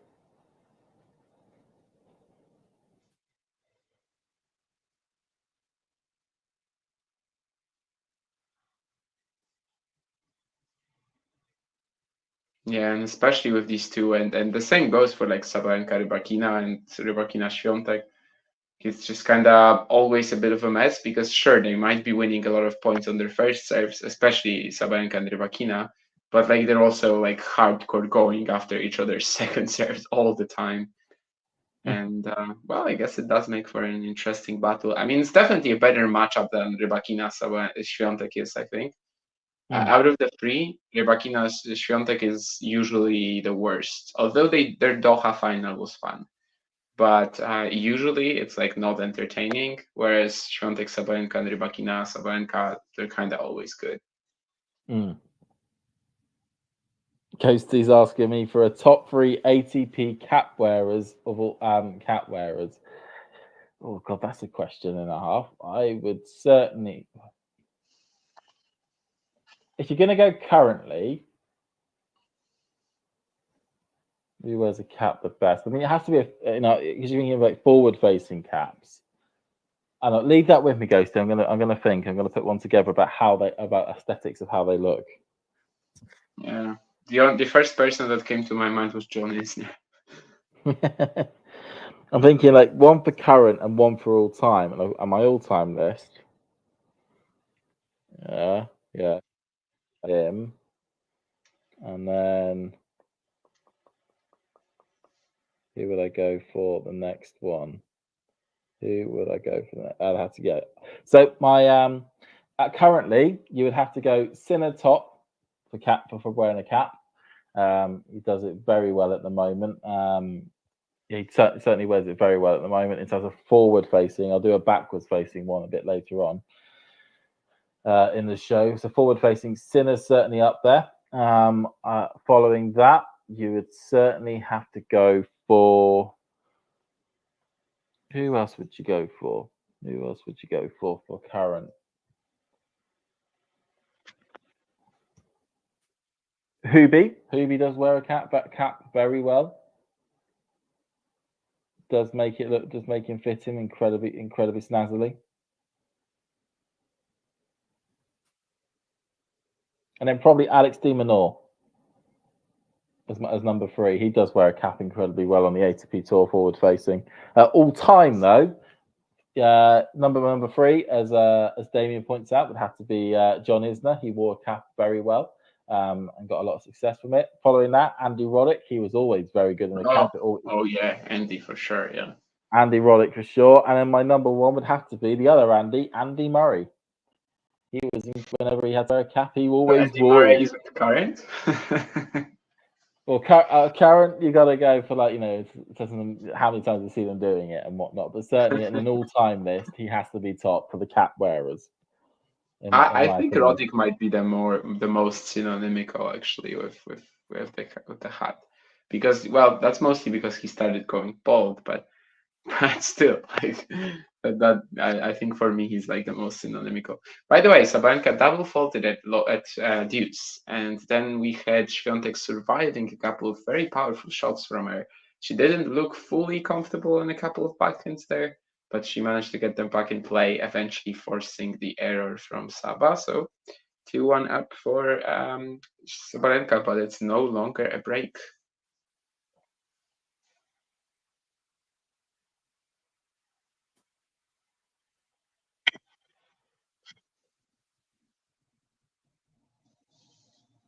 And yeah, on the WTA, you kind of can't go wrong with Iga. I mean, she basically never takes the cap off on the court. So.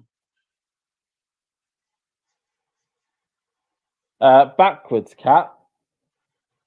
I mean, Runa wears a backwards cap very well these days. He would have to be there. Dimitrov would have to be another one, and then I would certainly go as my last one. Go Jack Draper for backwards cap wearers. Even though there are points in which you got to say certainly for Dimitrov that is there not a more grown up way you could wear your hat these days? Well, I mean, Dimitrov also does it because he's bald, right? He is balding. Yeah, that is a problem for him.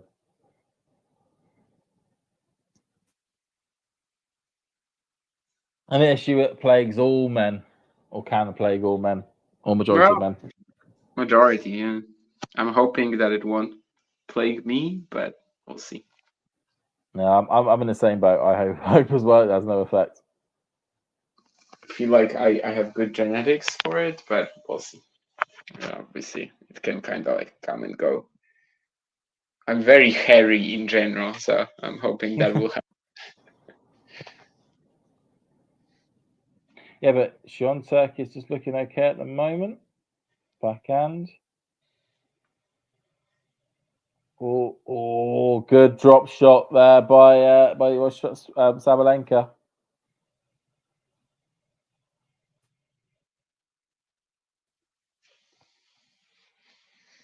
Yeah, I mean, just pulling out this shot, the fact that she did it was probably the thing that won her the point, because well, Iga had quite a lot of time to get there, but like she just never would have guessed that this was what was gonna come off Sabalenka's racket.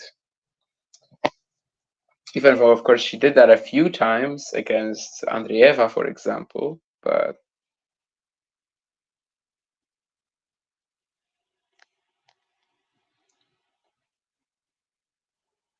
that was definitely a very different matchup as well, as I think this return does not land on the line.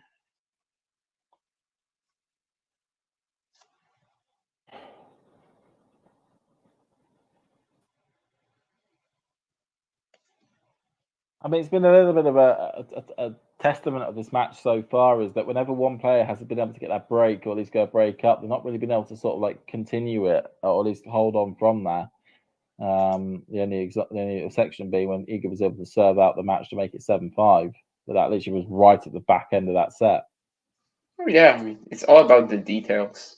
Mm. Nothing is going to come easy for either player here. And oh, what a slide into that backhand by Sabalenka!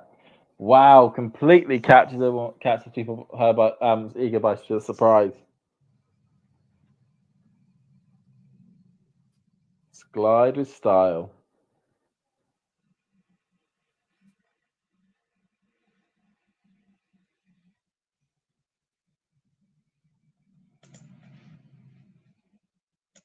just saw an interesting comment on Twitter. Actually, okay, maybe let's talk about it after this Swiatek forehand pass, which is quite a crucial and impressive shot as well. But I just saw an interesting comment about well, it was from a person who is often very negative, but like about some empty seats in the stadium and how Madrid does the WTA dirty. Like, but with what? Well, it's scheduled 6:30 p.m. on Saturday. Like what is the problem here? I think that tweet may be referring to certainly to the scheduling in terms of having like 1 day for the women, having 1 day for the yeah, but it's not just Madrid, right? Like most ATP thousands will do it like this. I mean, the combined, thousands. Yeah, well, just thinking. So Miami does it like this. Madrid does it like this. It's only Indian Wells, I think, that has a different system. Canada. I think that's about it, isn't it? Because there's no other combined events. Miami, Madrid, Canada is gonna be. Canada is not a 2-week event yet. No. So, but at the moment they currently do it on a set. Oh no, forget that. Canada doesn't at the moment. Scratch that. So only 3 tournaments do it where they have the Saturday for the women's final. Whereas, yeah, but Canada is not a 2-week event yet, so they can't put the women's I got it wrong. In terms of Canada does do it on the same day. Because they can't do it otherwise because they're not 2 weeks yet. Yeah, I know. I'm just saying in terms of at the moment, like for this year. Yeah, but like that we can't compare Madrid to Canada because Canada is 1 week. No, so but in terms of the generically having like 1 day for the women's final and 1 day. Yeah, but because you only have 1 week and you have to play 6 rounds, it would be impossible to have it on different days. I'm not talking about the practicalities of it. Just I'm just talking about the practical aspect of this, and we can only compare the 2-week events, right? I mean, what do you think? Because I was just more thinking in terms of because Indian Wells do it on the same day, and also Indian Wells do it on the same day. That's the better system for sure. That's the better system for sure. Personally, for me, I think that is the best system is to actually have both finals on the same day. I'm fine with the finals being on different days at slams. I've never had an issue with this. But let's just not have slams 13 times a year, But I guess that's what the ATP and the WTA are going for, actually, because they want to be like more independent from the ITF, I suppose. Well, they want to have some leverage of having the big events under the, the big event. When the Saudis take over and stuff, yeah. But the whole idea is that people love the 2-week format for a slam because it only happens 4 times a year. Yeah, and instead when you get it 14, well, not yet, but like 11 times a year, it just ends up being a bit of a drag. And I just don't feel like having one match a day is beneficial to anyone. Obviously, there's also the doubles final, but we know that it doesn't really work like this. I mean, no one was interested in Korda Thompson beating Behar Pavlashek earlier today. It's sad, but it is what it is. No, it's and also if you're a tennis fan, we especially because these Masters events they are the only event that takes place on that Sunday, really, in terms of that's the main tour tennis wise. Whereas when you got the different tour events happening all over the world, you can have you can start by watching one final from one tournament and then watch another final from another. From a fan perspective, it's always great to be able to go even to the finals day, which can feel the most emptiest in terms of the schedule, and still feel like you've got a bit of a packed schedule of matches that you're going to be able to watch on that day. I mean, I know from because I love going to Eastbourne each year, which is a combined event, and that has the women's final followed by the men's final, and it really feels like a really good ticket and a really good day because of it. Yeah, but again, it's a 1-week event, so there wouldn't be like really any space to do it any other way. I know it's very much down to the facts of how it feels for the fan on the day, not necessarily the practicalities of how you get to that situation. If that makes sense, Damien. Yeah, but that it's not a choice for them. Like that's the only thing they can do, really. But yeah. Like I said, it's more from the fan experience of a final day. Would you prefer to have both the men's match and the women's match on that day, or would you want like Saturday for the women's and Sunday for the men's, or Sunday for the women's? From a fan perspective, I don't think it's really a question. I mean, obviously, you want both on the same day. I always kind of regret because we used to have. Well, I mean, I know why it is like that, but like 95% challengers these days are going to have the doubles final on Saturday and then the singles final on Sunday. I wish it was different. I always like the events when they have both on Sunday. It just feels there's more on Sunday. You don't come just for one match. Honestly, I have to say for most fans, it doesn't seem to be a problem because generally anywhere you travel, especially casual tennis audience, like they're just going to pick up Sunday tickets. They don't care about the fact that on Tuesday or on Wednesday, they could see 10 times more players or, just more action. They're just going to pick up Sunday tickets. So Sunday tickets are going to be the most expensive and also the ones that people actually buy. So clearly for most fans, it's far from a problem. But I do like that system a lot more on the Challenger circuit as well, when it's both doubles and singles on the same day, regardless which one is first, which one is last. But definitely is that scheduling set by like the ATP Challenger authorities? Damien? The scheduling, well, every single, because I see it for every single Challenger where it's just like that one solitary match on a Sunday. Every single, unless it's something like this week, for example, Aix-en-Provence Cagliari, which start later. And it kind of just works different. But what it is caused by mostly is the fact that if the doubles finalists are still, for example, they want to play singles qualifying in another event, they can't get a special exempt for being in the doubles final. No. So in a lot of cases, it would take some of the players out of next week's events. And that's why it's done like this, And again, from a fan perspective, I think it's worse, but clearly the most of the time the fans don't care. But yeah, that's why it's done like this. So like by Sunday, you only have 2 players left in the event, and if they were supposed to play qualifying somewhere, then they can get a special exempt. But so effectively they don't have to worry about qualifying next week. Yeah. At least for challengers, yeah. Oh, good point there. As unfortunately Sabalenka hits the ball long, and we have another break as none of these players want to hold their serve at the moment.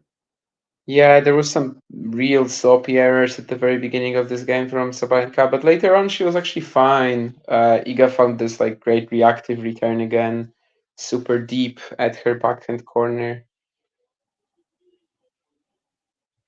So again, we're on serve, but God knows how much it actually means. Yeah, as I keep. Somebody on Twitter just puts every Sabalenka service game feels like a monumental quest. Yeah, I mean, Yeah, a little bit of a clip of Tomb Raider here. I guess Swiatek's last few were simply lost easily, so they didn't. I quite like it. Gil like Gross has just tweeted, "May the fourth be with you, Holger Rune." Yeah, I saw that earlier. Do you remember why? Because Holger Rune's birthday is today.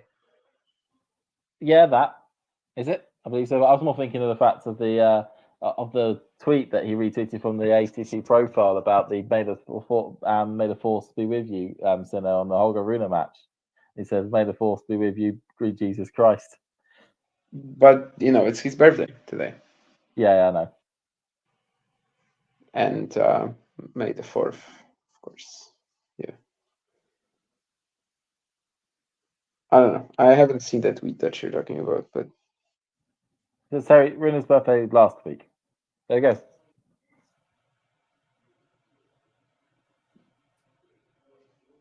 really? Oh, right, because Carlos is his 5th. Yeah, you're right. It's 29th of April, right? It's like Andreeva. Yeah, that's true, Terry. I don't know. I just assumed, I guess, seeing the tweet, because I knew it's more or less around here, but I guess it's the same as Andreeva. Yeah. Ghost is pointing out a good stat. Iga Swiatek is 12 out of 19 on second serve points won, 63%. Second serve return points won, but yeah. Yeah, it's kind of like one of her main assets in these Rybakina-Sabalenka matchups, because while they are pressuring her serve, and they are definitely pressuring her serve a lot more when it comes to the first one than she can do with theirs, there's also like a very similar level of aggression that she can produce on the second serve return. I mean, Stuttgart was kind of like that was kind of why this match was not entertaining at all, right? Rybakina, Swiatek, and Stuttgart, because they were just constantly going after the second serve returns, and it was like missing second serve return or hitting it, and that kind of decides the point, and there's no fluctuation in it. Yeah, I mean, it was a different court as well. I mean, here we are faster, but we have the higher bounce. Stuttgart, we got that slick surface, and I don't think it really made it for the most entertaining tennis between the two.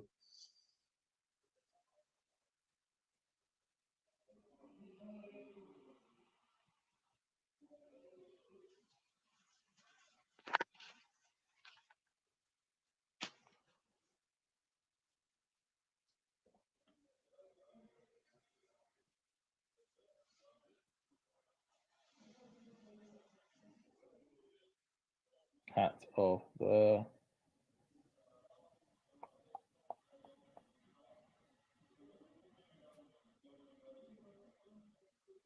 goes at the tee, backhand, forehand again, forehand away.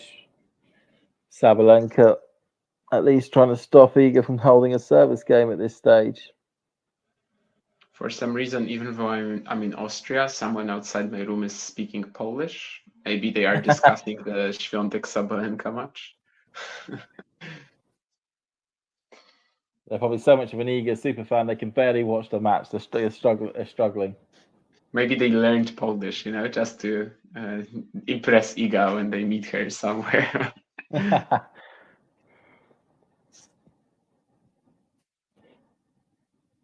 Matthew saying that last Iga game where she got broken again may have broken some of her spirit. It possibly could have. You can't hold 2 breaks at least. Ghosty, her potentially winning Madrid, I don't think would really impact her Wimbledon chances whatsoever. I mean, the bounce is just so different. The footing as well, the movement. I mean, she's won Stuttgart twice before, right? Like the fact that let's not forget that she's won in conditions like this. It's also only her third Madrid. She lost to Barty in 2021 and she lost to Sabalenka in the final last year. Like, besides that, she was dominating her opposition, just like in Rome or Roland Garros.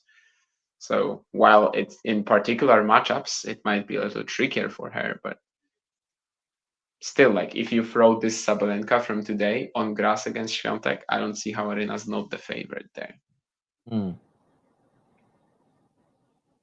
Maybe even more so Rybakina.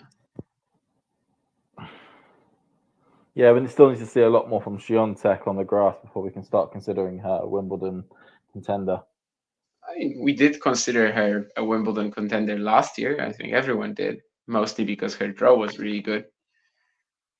And so will Iga never win Wimbledon? I mean, it's not going to be easy for her. Like, it's not going to be, well, basically she's got 3 slams that are kind of uncomfortable. I mean, we also what happened in Australia. And Australia and Wimbledon are kind of the problem ones. Iga is in this weird spot because like she can keep picking up WTA 1000 titles left and right.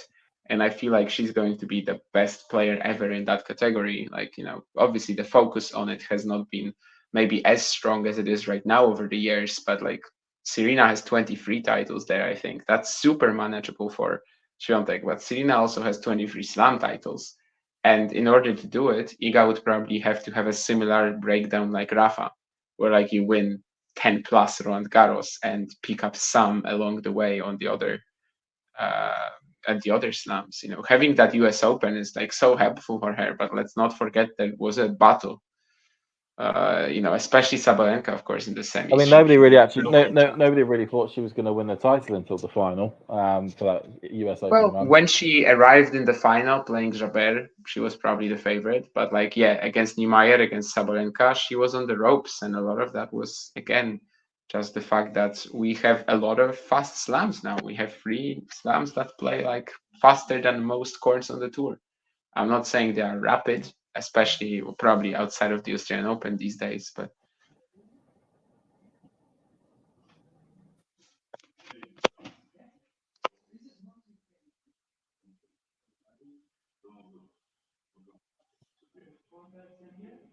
Ooh.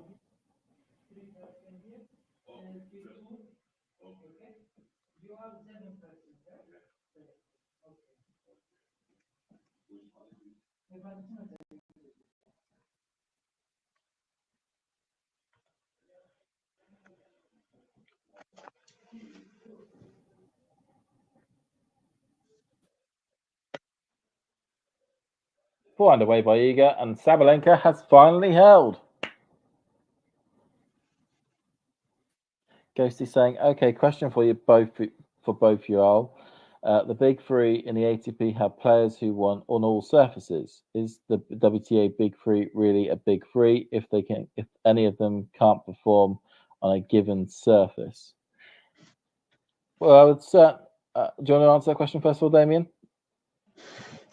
I mean, there's no such thing as a big 3 anywhere post Federer, Nadal, Djokovic. I mean, we might have some sort of dominance for now, but in order to reach that sort of level of just blowing away the rest of the field for 10, 15 years, like we are still far from that. So while there are definitely the 3 best players on the planet right now on the WTA, I don't think they are anywhere close to that sort of domination.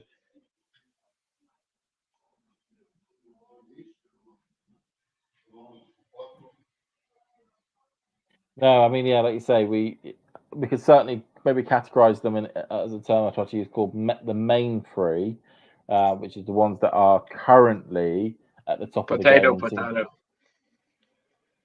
Potato. Yeah. Well, I will. So like you say, a current in terms of taking a snapshot in time. I'm joking. Yeah, I get what you mean. Yeah. Yeah, the sort of, I don't know, so like it's a snapshot in time, like a main three at the moment, /4 if you want to count Coco into that or not. It is, yeah, I mean, can you count them if they've got weaknesses on certain surfaces? You could argue that Federer had a bit of a weakness on clay. Rafa had slight of a bit of a weakness on grass, but they did overcome them. So at the moment, like I said, we cannot categorize any sort of big three stand-ins because they've not dominated the sport for a longer period of time, and as you said, and overcome all the issues on all the surfaces. But what made a lot of the big three great was their ability on a Pacific surface to really dominate and have marked out as their own. And in a way, you could say that somewhat is happening with the main three at the moment, at least from a strength perspective, where you could argue if Rybakina could get another one if Rybakina could get another Wimbledon, then that would then start to paint that sort of picture of maybe Rybakina having a strength on grass, it's Swiatek having a strength on clay, and Sabalenka having a strength on the hard courts, just like as Djokovic has a strength on the hard, Federer has a strength on the grass, and Nadal has a strength on the clay. I don't know. I mean, Nadal changing his game to win Wimbledon. I mean, he was already in the final in 2006. He was already in the final in 2007.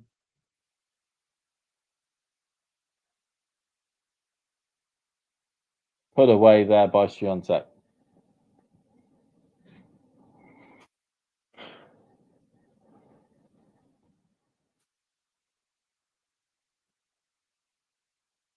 Yeah, that's some of the most sort of impressive defense from Swiatek in this match so far. Of course, eventually turning into offense as well. There's a lot more in terms of like just dynamic rallies between these two than I remember from Rybakina Swiatek, definitely in Stuttgart last week. 2 weeks ago? 2 weeks ago. Yeah. Madrid being 2 weeks is always going to be confusing. Coco Gauff is the best player in the world. Yeah. Don't get me started. If you want to say that, Schwan, you want to say that. I'm pretty sure you're trolling. Yeah, that's a bit of a troll. She's a great player and on a day could beat anyone, but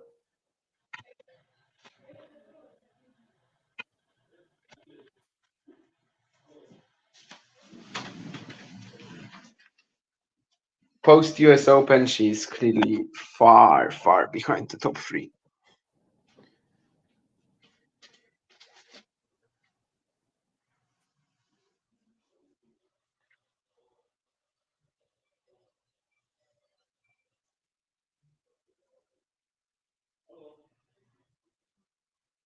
Swiatek is good. I think. Wow.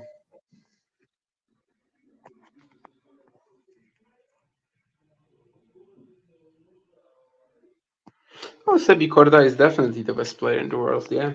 I mean, imagine Sebastian Korda beats Medvedev, then maybe he plays Lehečka, right? I mean, Lehečka loses because he gets injured much earlier. Then Sebi plays Felix Auger-Aliassime in the semis, and then Sebi is in the final against Andrei Rublev.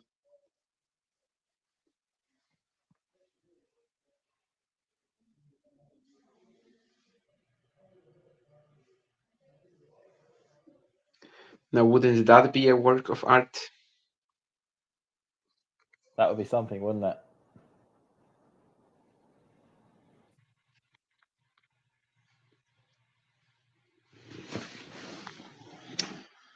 And that final, Korda, Rublev, wow, that would be a show. It would be almost as good a show as this one so far. There'd be fireworks. It would just be. Oh yeah.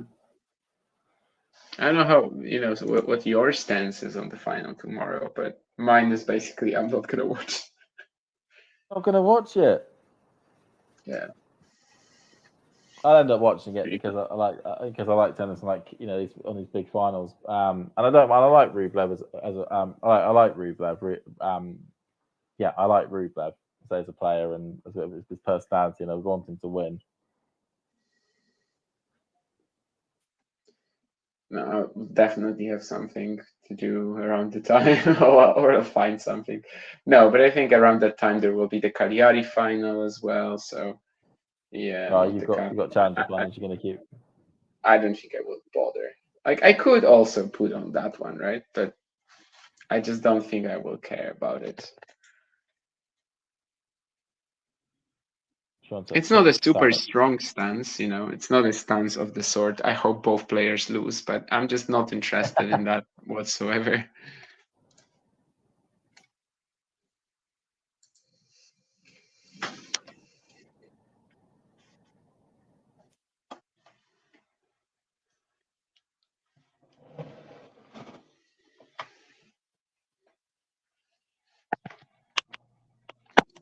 Ghosty was probably really eagerly waiting for me to throw some Andrei Rublev shade in there, but not today. Not today, man, and not today. Ah, yeah. That Tennis Channel is so biased towards Coco. Yeah. I mean, any American media, really. Yeah, generally, the home country's media will have a slight bias towards their home country players. Slight bias.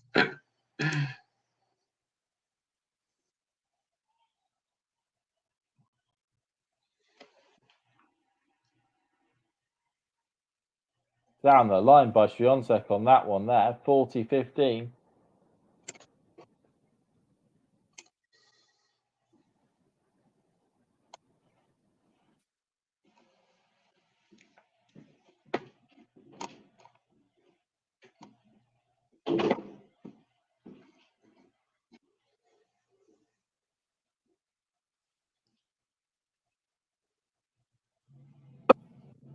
Pretty sure Jack has a couple of Andy Murray tattoos. Okay. When it comes to Iga not winning RG, I mean, of course it can happen, but with what we're seeing so far, I think she's going to be entering both Paris and both the versions of Paris, so both Roland Garros and the Olympics, as like a 50-50 favorite against the field. She can blow it, and she can feel the pressure. Last year she definitely did in the final, maybe even the semi, but she will be that sort of like a 50-50 against the field. That's how she will feel, because even if you don't think that Rybakina and Sabalenka are going to be that easy for her, even in these conditions, she definitely has a stronger chance than both of them to actually get to the final in the first place, or to the semi in Aryna's case. I don't really see how Coco beats her on clay. Although she did do a pretty decent job at Roland Garros last year. She was like throwing all these moon balls and really didn't give her much rhythm, but it only gave her 6 games in the long run. In the long run, okay.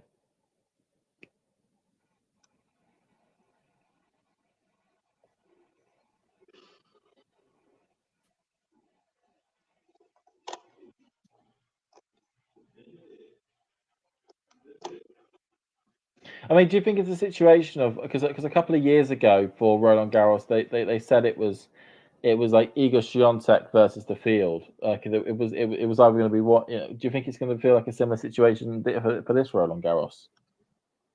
Yeah, I think everything we've seen so far only ensures us that this will be the case, like by Roland Garros, because again, even we can't just start thinking about a potential final between her and Rybakina or Sabalenka when they have to get there first. And like, how is she losing in the first week, for example, when most of her matches in these conditions just look, I mean, the opponent is so overwhelmed by the shot quality and the heaviness of her strokes that it's barely a fight. And Rybakina, Sabalenka, you know, when faced with a difficult opponent or maybe on a bad day, they can definitely lose. And well, if we do get these matches, she is still going to be a pretty sizable favorite against either player, unlike in Madrid or Stuttgart. But in Rome or Roland Garros, I think she will be. Well, I mean, Rome is now a bit of an asterisk, I guess, because you know we've just seen her go deep in Stuttgart, go deep in Madrid. So like an early loss would not surprise anybody, I guess. But No. Roland Garros is going to be a bit of a different beast, I think. And again, like if she loses, it's very likely going to be just the pressure, because it's such a tough thing to do, enter an event and be considered that sort of 50-50 favorite, you know? It's just, yeah, it must be a bit of a nightmare. And I don't know where it's going to hit her harder. Is it going to be Roland Garros or is it going to be the Olympics?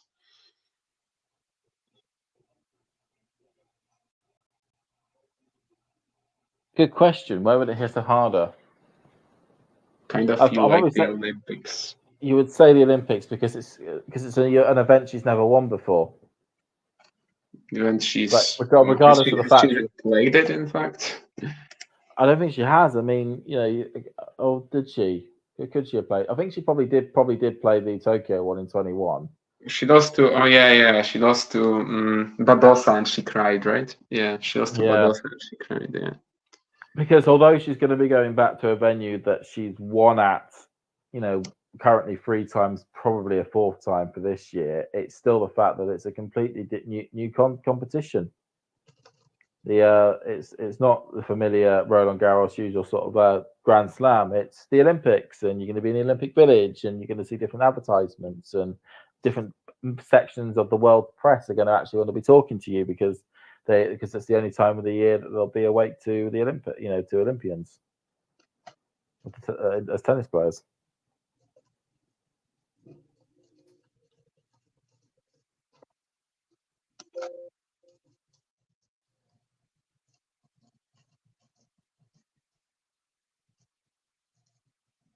I'll tell you something, the Olympics is badly located in the calendar for tennis. Because it's between the Wimbledon and the US Open. There's generally not that much time between the two in general. No, yeah, exactly. It's very much a case that you get 2 weeks off after the Wimbledon and then you're straight into the Olympics. And not even that in some cases for 2 weeks off. Maybe an early loss for her at Wimbledon then can help her out. But yeah, Swarna, as you're saying, I mean, she's just so reliable against players ranked, whatever, 10 plus, 5 plus even maybe. It's just way tougher for someone like Rybakina or Sabalenka to produce 5 good matches and get to the final than this for Iga, which is why in a lot of cases we are looking at Swiatek as like the main favorite for an event, even though in these particular matchups we maybe wouldn't be looking at her as the favorite. But let's see. I mean, this is currently of course Sabalenka has set point on the Iga Swiatek serve. Was that double fault earlier for 30? There may have been Iga. Let's see how this is 30-15, and now there's super heavy backhand return from Sabalenka setting up the next shot. So yeah, we might just be one set all. I just saw a tweet from Owen a couple of minutes ago who said that all the games are close, but Iga feels like significantly the better player. I did not really have that feeling. So Aryna Sabalenka hits a beautiful forehand down the line winner to take the second set 6-4. We are going the distance. Yes, she does. Quite literally takes the racket away from Swiatek, from Swiatek's hands the last couple of points. It's just a massive return, setting up that 1-2 punch, and that 1-2 punch is also spot on. So we are going 3 sets. This is what the match deserved. It is what the match deserves. What the fans probably wanted. Yeah, exactly. Sorry, I love Iga and Iga love me only. I do not understand what you wrote, but based on your nickname, I suppose that was maybe some angry reaction at what just happened, at what just transpired on the court. But yeah, I mean, this has been really tight.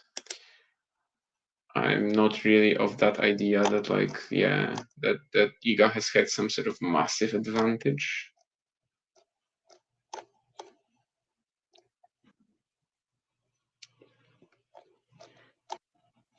And after all, at 4-5, you can always lose just a few points, and we are going free.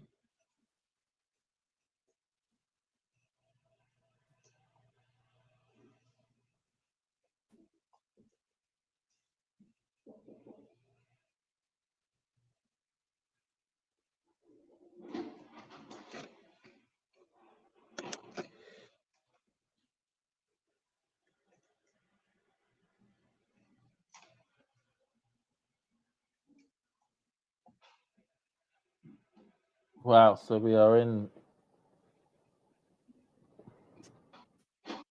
Well, of course, both players couldn't leave the court either because they both used up their toilet break time. So we're going to get straight back into it. No breaks. I mean, they both, I guess, went to the toilet after the previous set.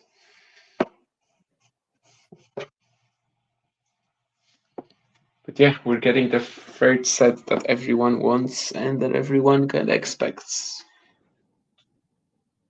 So it's nice of this match to deliver, and it's nice of this match to, yeah, just as a combo, cap off the Women's Madrid Open in a very exciting manner.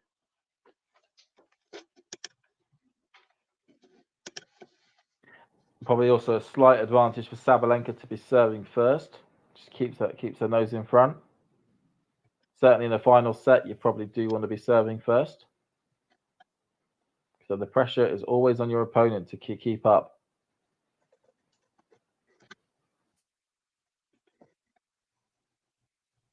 On the line, cross court by Iga into the net. Good start for Sabalenka, getting the first point on the board.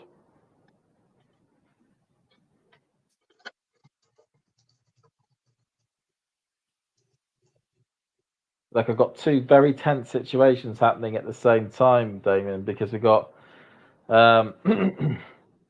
in the UK at the moment, I know it'll have no consequence to you, is we've got these local elections taking place. And currently there's this very tight contest for the mayor of Birmingham, or the Birmingham area. And what's the other one?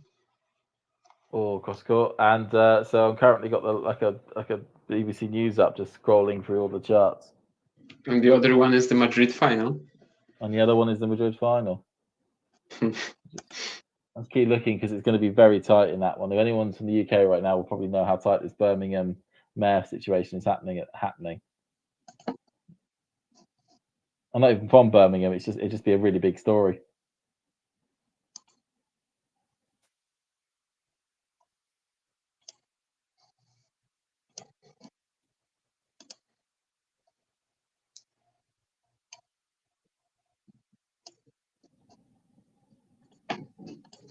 A very similarly big story is Daniel Dutra da Silva, who just made his first challenger final at almost 36.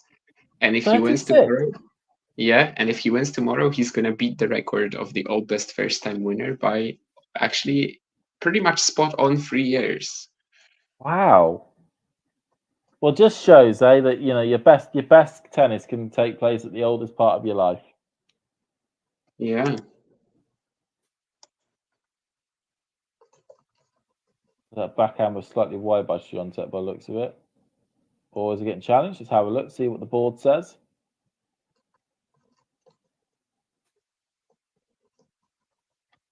Yeah, it was wide, just noticeably wide.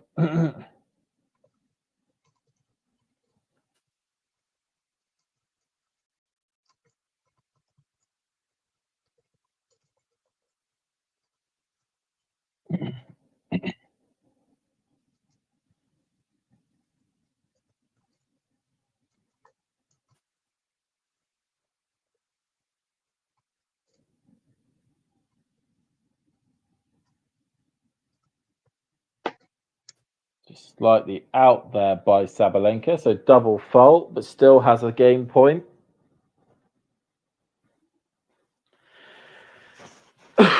She's bemoaning to herself that double fault. She just wants to at this stage just keep hold of the serve. Goes cross court, but that was just slightly out, so to a second serve. Yeah, you can see the ball mark quite clearly.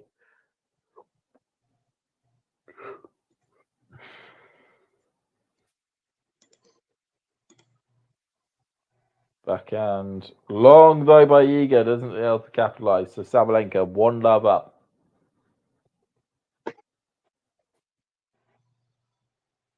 One love to to Sabalenka in the final serve in this final set.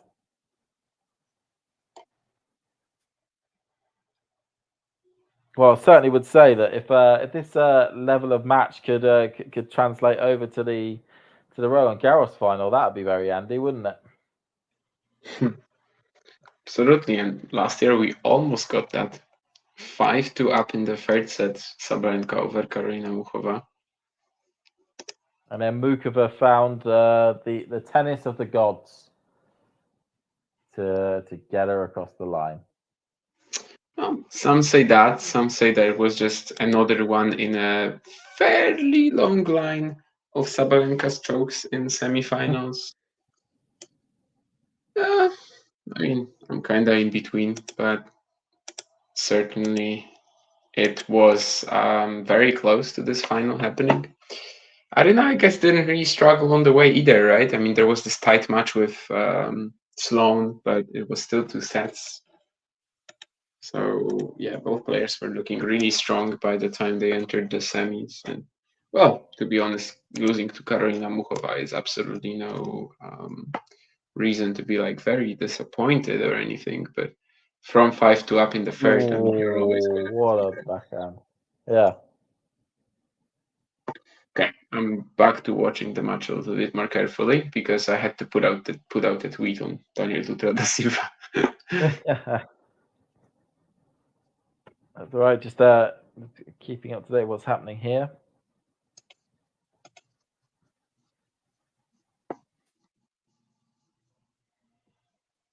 Great backhand up the line by Sabalenka there. Stepped into that one incredibly well.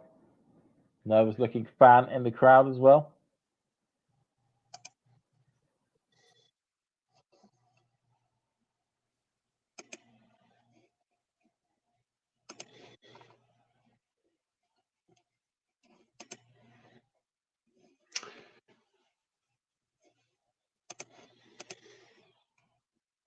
Tell you something, I know it's a very small thing. I'm glad the WTA pictures have been updated.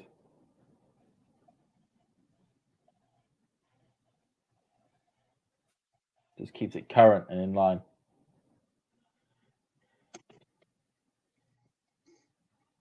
All right. I am also like kind of, well, I set up a recording of a show after the Sabalenka Swiatek match, which obviously means that it's going to last 3 hours. I'm not going to cry about it though, but it's always like that with tennis matches where you say that, well, let's do something. Yeah, those matches you want to go quickly end up becoming epics, and those matches you want to become epics end up being done in under an hour. Yeah, with the late great Jakub, I remember last year we were going to record the Challenger show after the PO final, and the PO final ended up being the longest one in history, 3 hours 56 minutes between Luka Van Assche and Ugo Humbert. And it was always like this. Like whenever we set up to record, right after the last final, it was just endless.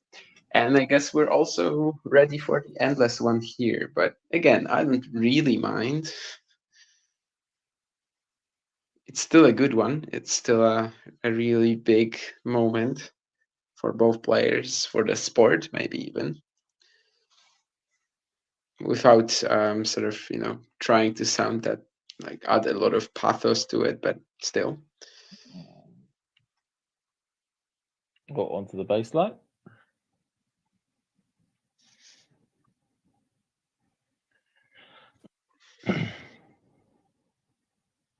The sub or whatever it is win probability still pointing to Swiatek 61-39. These numbers are just useless, but they showed it on the screen, so I might as well read it out to you guys. But yeah, these numbers are absolutely useless and pointless. I think it was the other day, maybe yesterday actually. Yeah, I guess it was yesterday. So my time space continuum has been a little shaken by the trip that I had today, which basically started at 11 p.m. yesterday and finished at like 3 p.m. today. But when it comes to yesterday's watch along with Andre, which only lasted 40 minutes because the Hechka retired, he asked me this question about like the tennis insights stats that we get on the screen. You know, how much stock do I put into them? So my answer was pretty positive. But when it comes to the win probability and stuff, yeah, just go away.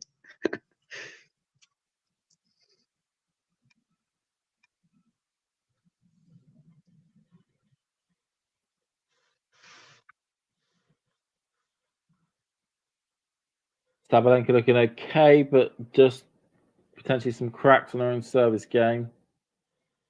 Backhand by Iga, backhand by Sabalenka, backhands galore by all of them, backhand long by Sabalenka, so that makes it 30 all. Just realized we haven't had Nurlan in the chat either yet, which well, I'm sure that if Sabalenka wins, he's gonna have some fantastic takes about the match. We wait to see your comments. Yeah, he is usually pretty desperate for Swiatek losses. That's especially not nice. Yeah, you don't get to have that joy a lot then. I mean, only 4 times a year so far. But maybe today is the 5th. I mean, we are still all nice and tied.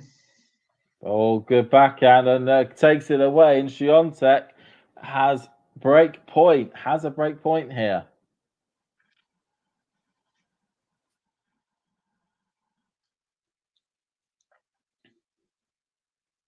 Yeah, kind of out of nowhere after a 30 love lead, but then again, it's once again the quality of the return here. The angles she finds really gets Sabalenka on the move. And of course, that's kind of like one of the main differences as well between the two players that maybe Iga can exploit. Just the quality of her footwork, the sliding, and she's definitely been amazing on the defense so far. Able to turn it around like here. And what happens at the break point? Serve looks out to me. Score. Iga's doing the best to stay in it. Backhand by Sabalenka. God, Iga's just staying in this point. All goes, tries to get a bit of height on it. Goes long on the baseline, and Sabalenka saves the break point.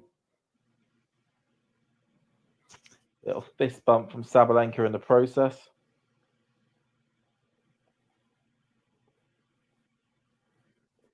Yeah, speaking of amazing defending, like she finally had to change directions there.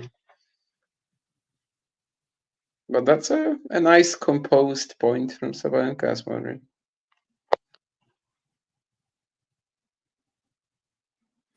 Not trying to do too much, just enough to win the point.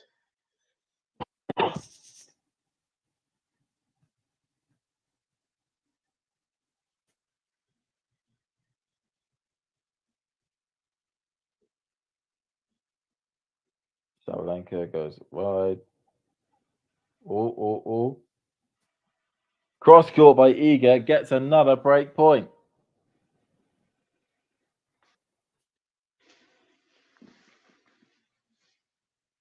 I know the first serve from Aryna was a let, but it was actually a pretty amazing return from Iga anyway, and it didn't change. I mean, it wasn't a let, it was out, sorry, but like, yeah, it was a pretty amazing return. And well, for the second, she was ready as well.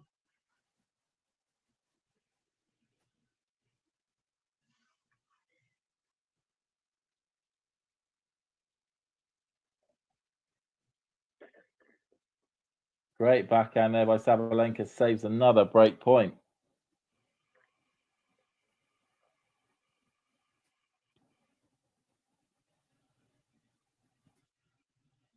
Oh, wow.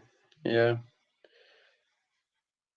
Kind of looked like the previous point until the last shot, like the previous break point where she just hit with really good margins. But no, here she actually decides to switch directions and ooh, very emotional reaction, which is understandable. Oh, is that going to be a good save? No, Sabalenka saves it back. Advantage, Sab.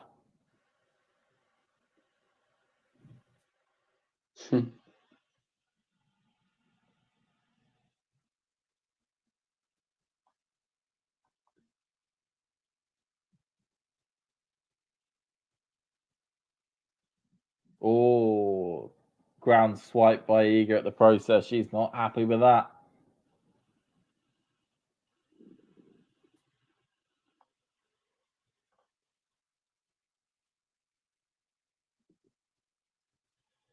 Something in some sort of birds in the sky.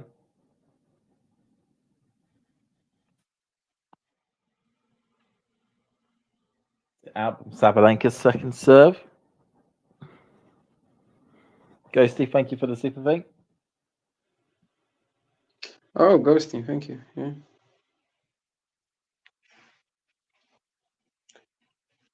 We, of course, intend to keep bringing you content throughout Rome as well.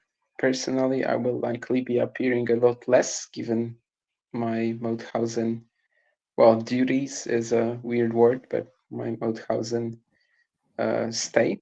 But What are you going to say, Munchausen syndrome? Now, I was like, that's a weird thing for you to be having, but we'll go with it.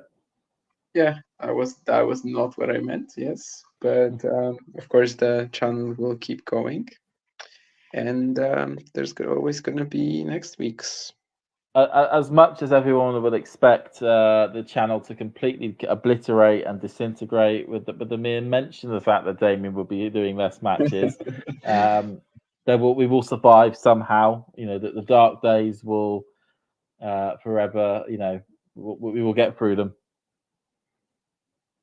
Yeah, somehow we'll make it. And then after, I think in the second week of Rome, John will be going to some tournaments, and after that as well. So there's going to be well, more content from tournaments again. We hope to cover the grass events quite well, but I still haven't heard back from that application.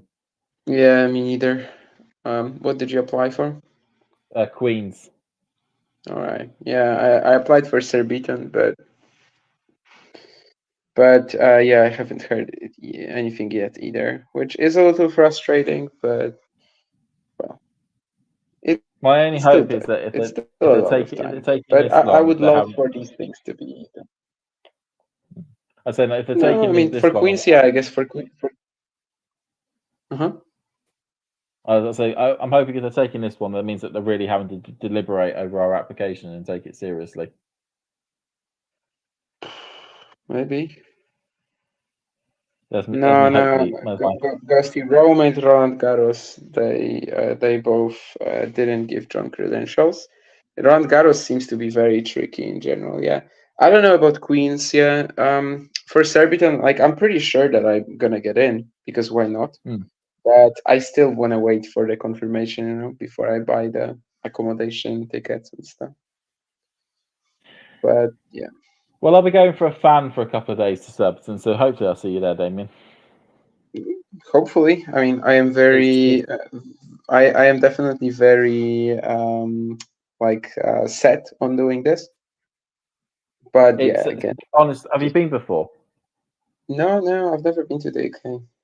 It's a brilliant challenger tournament, Surbiton. I've gone to it the last couple of years, and you know you get so close to the players. The grass looks brilliant. It plays really well. The fans are always packed around all the courts. You know, barring the fact the catering is bloody expensive. It's a really great day. It's a really great day out. Yeah, I mean, if I do get in, I'm going to go for all days probably. But again, I just have to wait for the confirmation to set up accommodation, and the flights are that expensive. So at least that's okay. But yeah, I'm actually kind of desperate. If you want some travel tips, just remember Stansted and Luton are miles away from Surbiton in terms of where it is London geographically. They are, but they are also. I know, but they are also significantly cheaper. Yeah, so I don't think I have good flying options to Heathrow anyway. No, I would say Gatwick's a good one to fly into if you can. I'll actually check that. Oh, thank you, Muzo Ogoazi, who just became a member. Thank you, good sir. Hey, lad.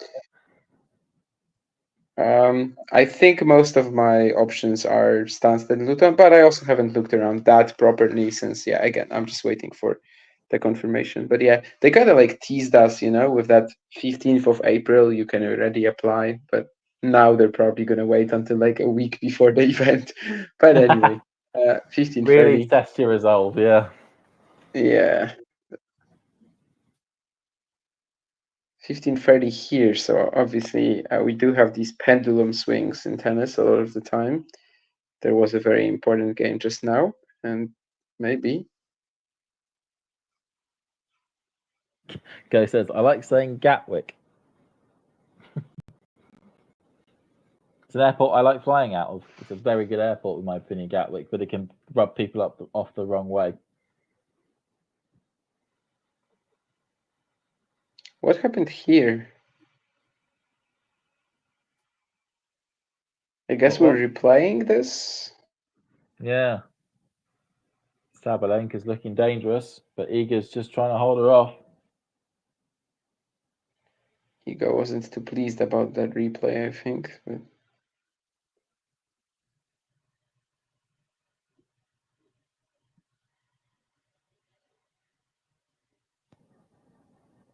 Oh, I mean, we were talking about a sensational Sabalenka backhand down the line earlier. How about this one?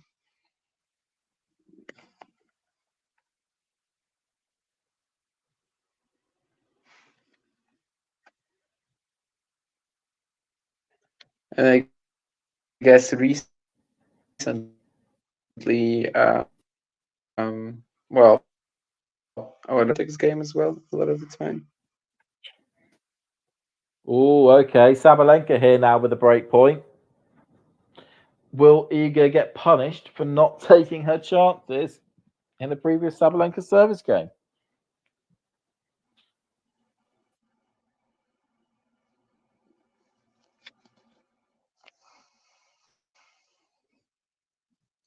Yeah, now she gets to show us that she can also climb out of trouble like that.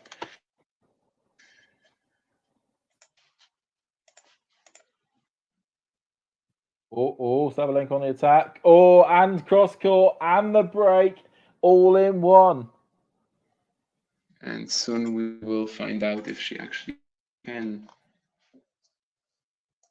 Aryna Sabalenka is 3-1 up. She gets the first blood in this deciding set.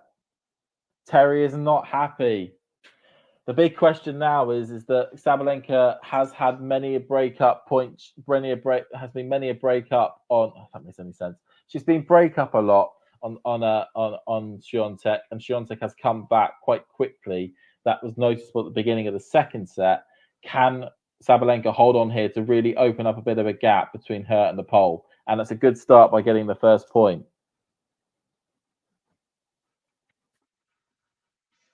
Could really open up a bit of what a can you chasm tell in me the about the scoring break if she can point? get 4-1 up. Or What did can you tell me about basically the break Sabalenka point? did a great job at pushing Iga Swiatek really far behind the baseline, shoved her out wide, and then Iga just about recovered on 1 point, but then Sabalenka cross court forehand, like a bullet straight to the backboard. It was a brilliant bit of play there by Sabalenka. Thank you. My internet was really failing at the time, so I didn't get to see it. But I more or less know what it was about now. Ooh, I mean, Iga is playing with fire here. That backhand return easily could have been love 30. I mean, 30 love, I guess, for Sabalenka, but yeah, just easily could have gotten us closer to 4-1. Which I guess is a lead that no one has built up in this match, right? I mean, there was 3-1 in the second set for Aryna, but 4-1, that's not something we've had from either player. Nobody's ever really got like 2 point, had like a 2 point break difference, have they? I mean, they've had 3-1, Sabalenka in the second. No, maybe no. I don't know. I think she had a 3-1 lead. But yeah, she just didn't get to 4-1 with it. And that's kind of a big deal, for sure.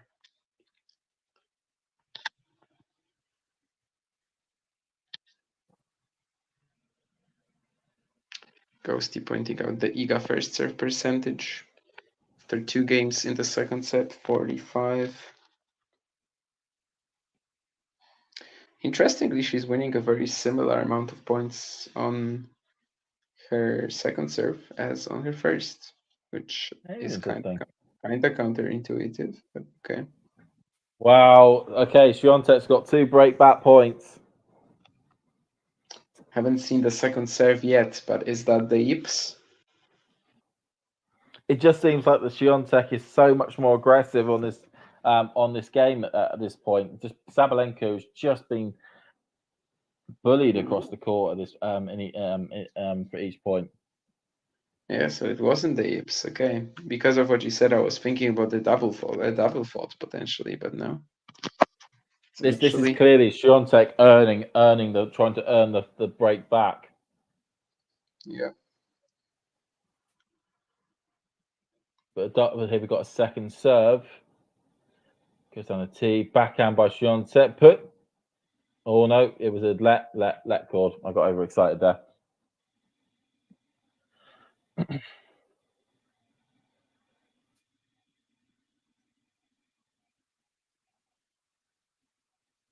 Cross court backhand by Iga, backhand by Sabalenka. Out it goes, and the break is back.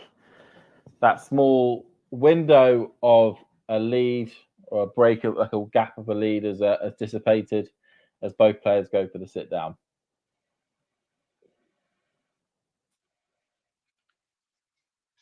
Who is going to win this match? Who wants it? Well, wanting it is definitely not the problem for either here, or rather, not wanting it. Ghosty, you've been praising Iga so much today, and now you are still rooting for Sabalenka. I thought maybe you were gonna have like a big change of mind. But yeah, after 28 minutes in the decider, we are still tied. And my plans for after the Swiatek match do not look that good anymore. I mean, I will still do it, but what was your plans then? now we have to record the podcast with Vansh. Oh, you do, don't you? But I am also extremely tired, given that I basically slept on let's say in intervals. Some on the train, some on another train, some on the plane. So, but we will have to. You're hanging at the moment. Is that what we're saying? Yeah, I'm starting to feel it, but This is just are you staying in the hotel, a hostel, or an Airbnb? it's tough for me to answer. I mean, it's I got it through Booking, but would I call it a hotel? Not really. They're saying you have like a lobby which has like a vending machine where you can get a Red Bull or something just to see you through. I have a kitchen where I can cook things for myself. No, that's not going to give you the quick energy you need. Yeah, I actually have never drunk an energy drink. Really? Yeah. Wow. I cannot say that at all, because that would be one of the biggest lies on earth. But but that was more me an earlier in my life. Me, I think I haven't drank like a Red Bull or anything in months. My sister though does like them.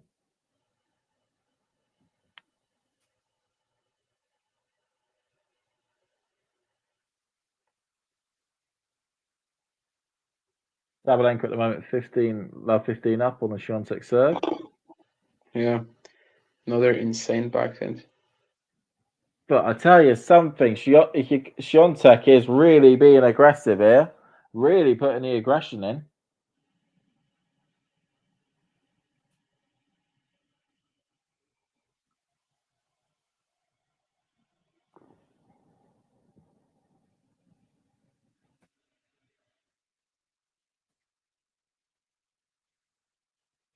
Cross court. Go St. James, you don't have to worry about your heart. I had a Monster Energy drink once and I thought my heart was going to burst out of my chest. I can certainly feel that way. Oh, that was out though. That was a double fault from Swiatek. 15-30.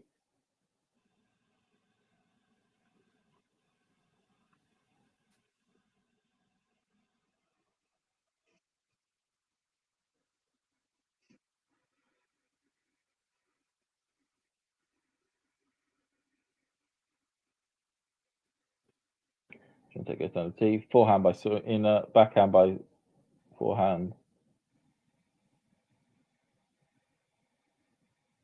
Cross court, backhand out. Oh, they're both players were so close to the floor. They were practically playing sit-down tennis. And Swiatek wins sit-down tennis. Has anyone ever tried that?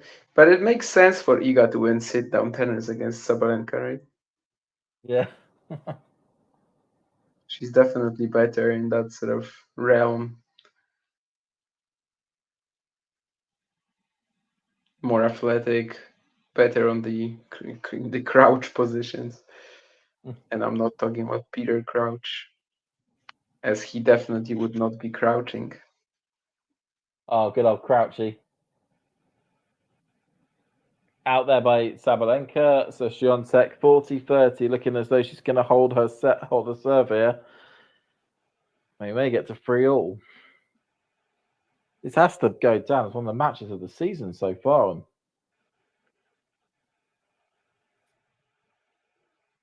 It's good. I mean, I have to say, I probably haven't been as stunned or thrilled by the quality as I was last year. However, this is also delivering even more in the drama department. So, well, I mean, I think at this stage it's a bit of an obvious contender for match of the year. Yeah, maybe not a winner. I mean, we'll see how it ends as well. But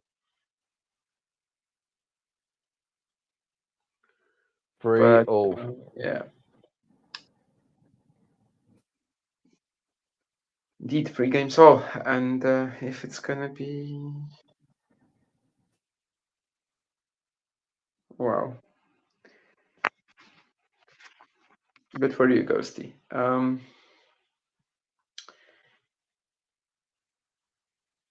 don't even remember by what I was gonna Sabalenka. say. I mean, he literally took the thought out of my mind, you know.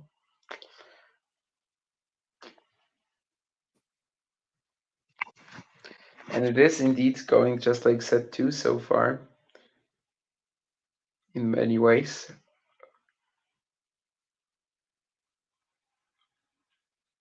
I mean, that they're both loving just backing down the line today, They certainly are, aren't they?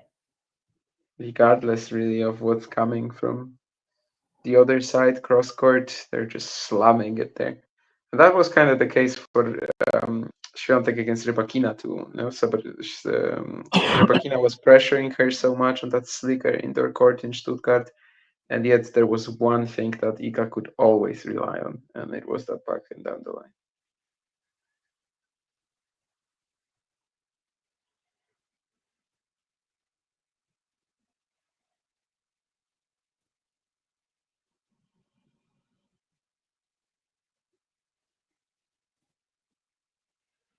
Sabalenka currently 30 love up. Make that 40. Oh, no. Challenge.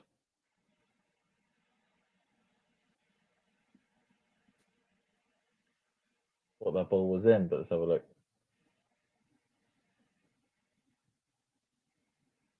No, it wasn't. It was out. Second serve.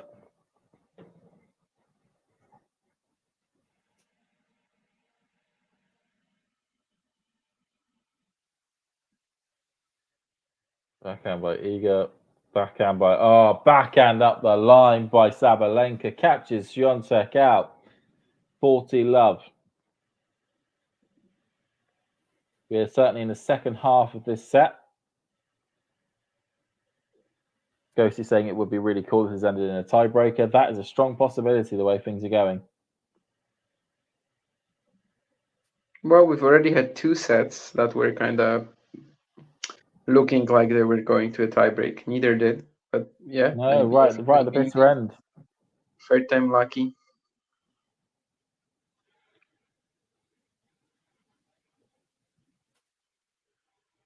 Goes all up the line attempt there, failed by Sabalenka, double fault, but your 40 love ups are probably not the worst time to have a double fault.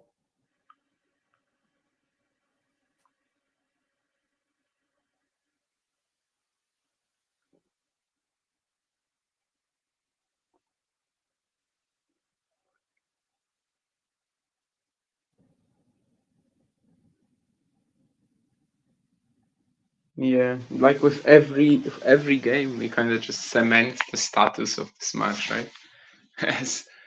As probably just something you can't skip in the conversation when the end of the season comes. It's a big This final, match, two massive sta- players, and it's a massive match. yeah, the stakes of the stakes of the match, the players that are involved, and the scoreline and the quality, it all adds together to this being an absolute corker and certainly a contender for when that Twitter space takes or X space takes place, and you Damien and John end up picking the wrong Sinner versus Medvedev match again for match of the year and all that stuff. I still believe that was the right choice. Let's just say people suggested otherwise. I'll just say I trust my opinion more than people. It's the tragedy of the commons, in your opinion. Well, I mean, 95% of the population doesn't know what they're talking about. on any subject, literally any subject.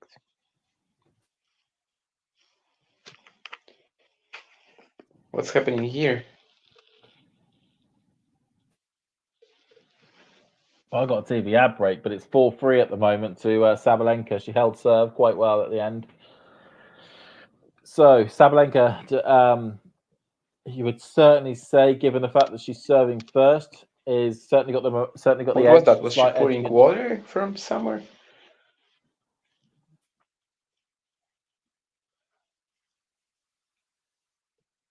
Fortunately, I've got adverts, so I have to watch it through Sky. I stopped hearing you. I don't know if that's a me problem or if it's a you problem. Testing. 1 2 1 2. Can you hear me okay, Damien? Now I can hear you, but not in my earphones anymore. Oh no. So I guess it's a me problem. That's not good. Do put in the chat if you can still hear us. Still with us at the moment as we are, coming up to certainly the 3-hour mark of this stream, and we're around about 2.5 hours. Can I find the Rolex clock to at least clock how long this has been? Yeah, we're certainly around about just over 2.5 hours into this match. Unfortunately, some of the crowds are starting to dissipate. What are they doing in Madrid? Stay. Ghosty can hear both of us, which is excellent.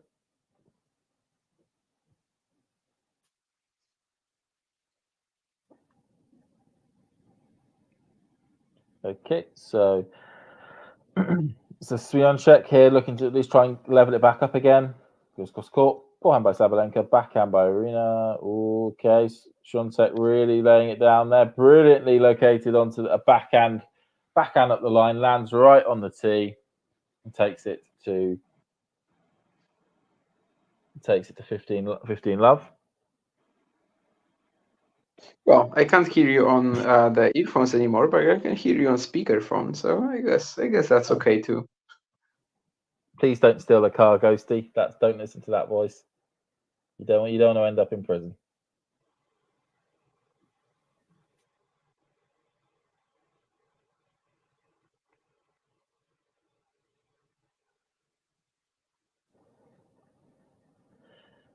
So, all into the net there by Swiatek. Is the crowd really leaving, or were they just not there to begin with? The question of our time, Damien? Into the net there, though, by Swiatek. It was a good return there by Sabalenka, deep into the other side of the court to where Iga was. Iga unable to get anything substantial onto it as it hits the net. 15 all. I'm sure Iga would be, sure Sabalenka would be determined to try and get a break at the moment.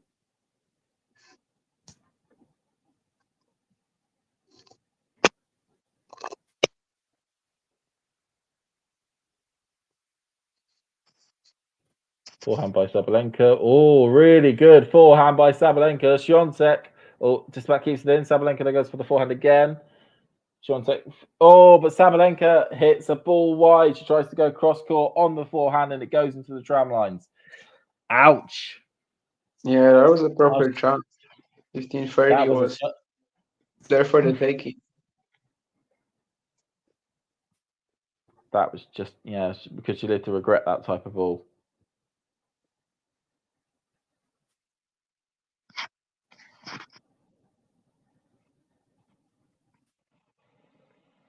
But it does put away a forehand down the line there. Big scream from Sabalenka. Does she sense that this could be her moment? A moment in the match to put away the pole. 30 all at the moment.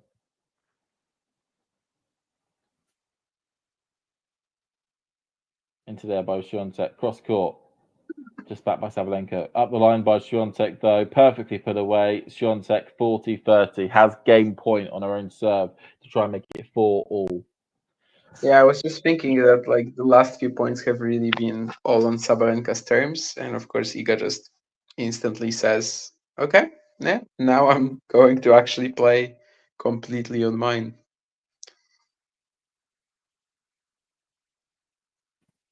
What's called backhand by Aryna. Backhand by forehand. Backhand. Backhand again into the net. Oh, when it got caught off balance there, Sabalenka. Ball goes into the net, and that makes it 4 games apiece. We are in the business end of the set. Do we dare to dream? Do we dare to dream about that tiebreak? That elusive tiebreak that everybody wants. Terry saying few. Can be 4 breaks, can be 4 holds. There are so many options. Yeah, I mean, if one player right now for the next 2 points, just next 2 games wins them both, then game over. Okay.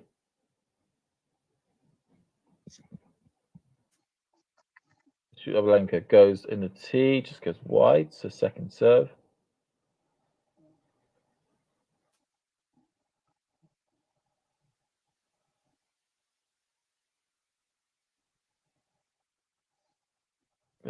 Backhand. Backhand down the line. Cross court attempt by Iga. Oh, Sean Sabalenka's doing everything she can to keep this ball in. Trying to take up the line. Sabalenka, God, running with all her might, but it goes wide. Oh, that'll feel like an energy sapper there for Sabalenka. I don't think I've ever seen her run that fast. That's probably one of the best rallies of the match, just in terms of how they were using the angles and whole geometry of the court, really.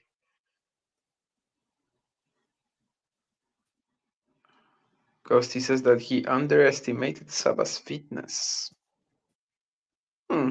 I mean, have we ever really seen her struggle physically?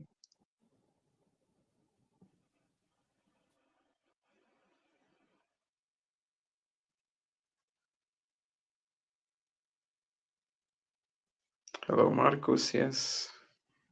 I don't even know who Caitlin Clark is. Maybe that's good. I don't know either. That helps. Oh, that was out by Sabalenka. Swiatek is on the charge.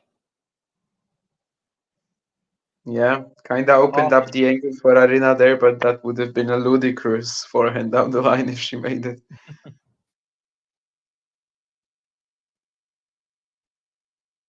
Half chance here for the pole.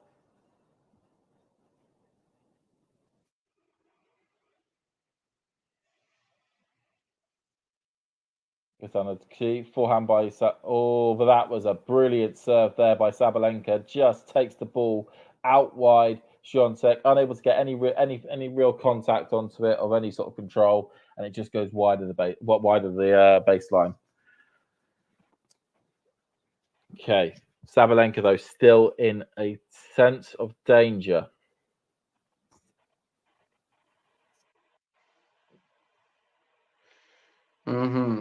I know that the women's NBA has been doing really well, but I just didn't know any name. Okay. One up in the air. Oh, and out. Okay, Sabalenka just was able to keep the aggression up there, create the power, and she is now back to 30 all. Yeah, again, just too much on that first forehand. Too early, too huge, too heavy as well.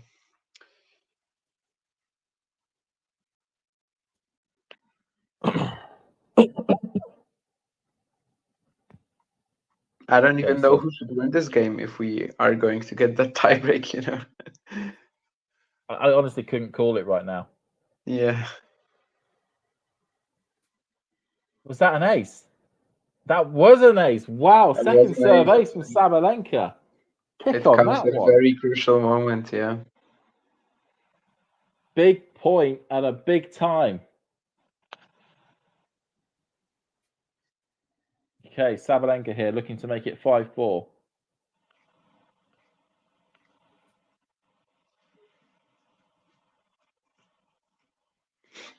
It does come at a very crucial moment indeed. Cross court, backhand by Iga. Down the line by Sabalenka, and she takes it, and it's 5-4. She's really pumped for this. And what the turnaround as a whole from love 30. I mean, Yeah, is this the moment that when was, she won the match? Who knows? it could be looked at. It certainly could be looked at. So Iga Swiatek now will be coming out after this break to serve to stay in the contest, to stay in the final.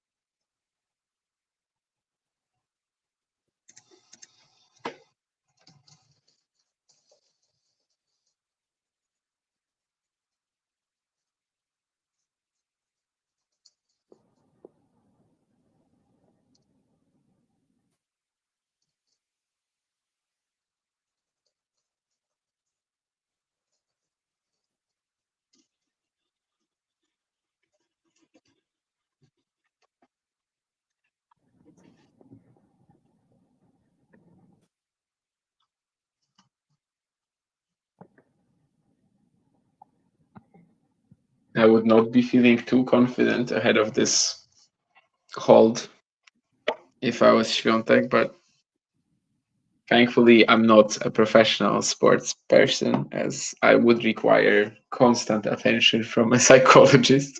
I guess Iga does too.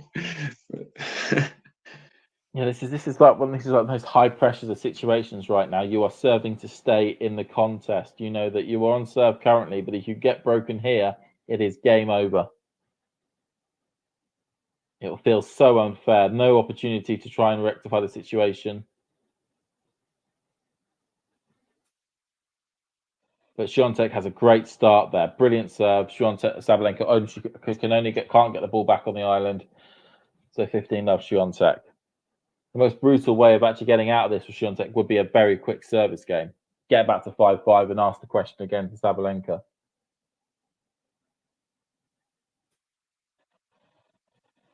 Cross court, up the line, fail there.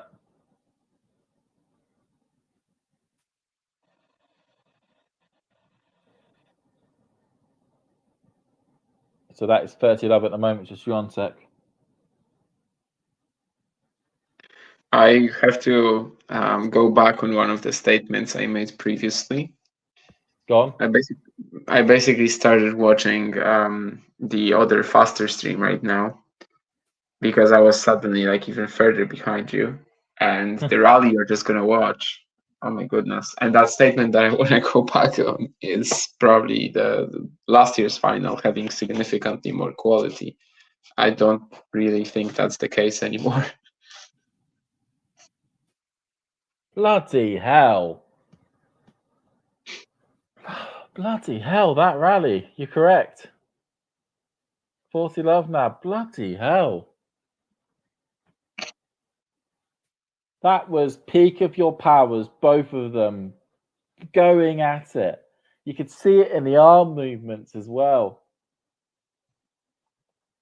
God, this is nuts. Sports Swiatek, 40-love. Is she going to be able to see it off? Full hand up. And she does. What a way to hold there by Iga. Oh my days. 5-5.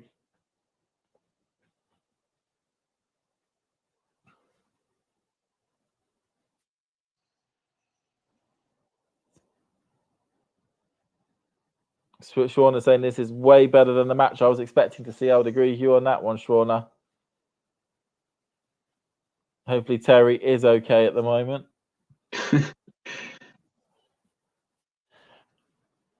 Last thing we want to do is be on the stream with somebody who has heart failure. That's all I'm going to say. Even if it will be probably me if that ever happens. I guess the cake is tomorrow, right? So maybe should be already in Rome by then. Backhand down the line by Iga. Oh, they're both. Oh, into the net though by Sabalenka. Love 15 Swiatek. Marcus is saying, please, Aryna, let's win this. Either Marcus or Terry's going to be happy at the end of this one, but it's never not going to be both of them.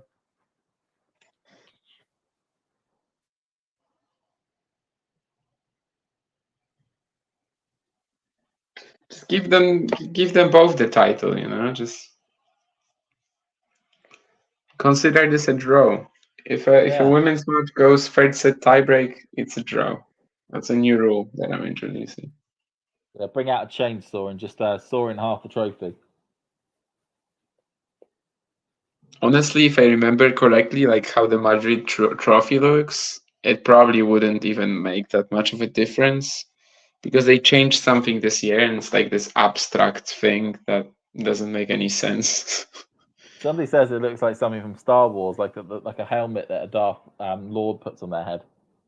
Yeah, so like if you cut it in half, it would just come off as another abstract art piece. So it really wouldn't change anything. Into the net there by Swiatek.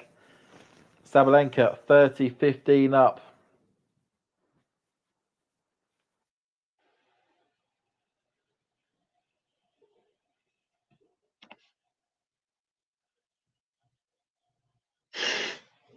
Mira said because of last year, the tournament is not making cakes for anyone.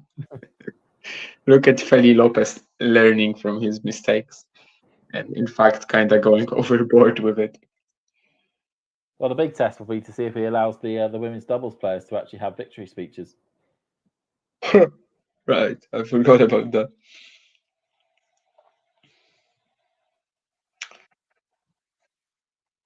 The line back out by Swiatek into the... Oh, she got caught on a bit of clay with her footing. 40-15 Sabalenka. Can we get that tie break?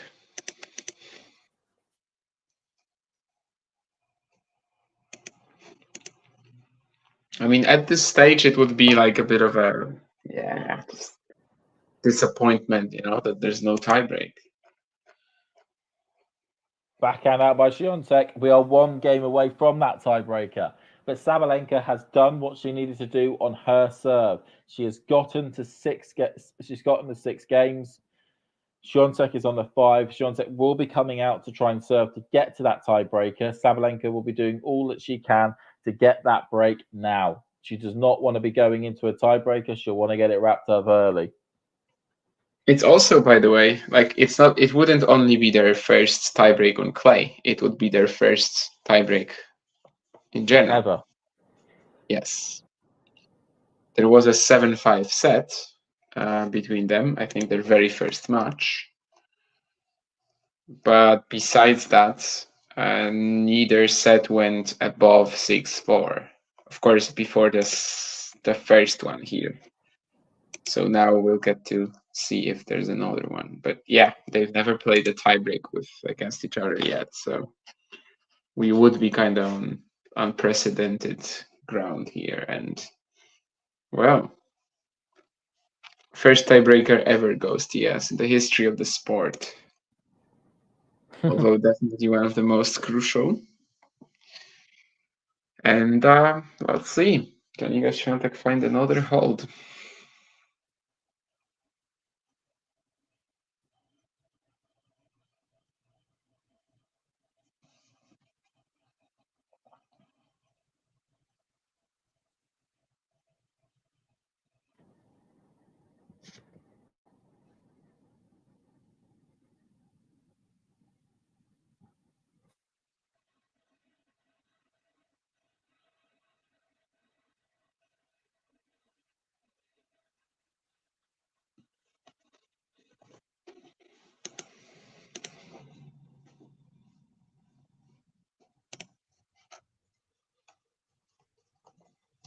Out by Sabalenka on the first point. 15-love to Swiatek.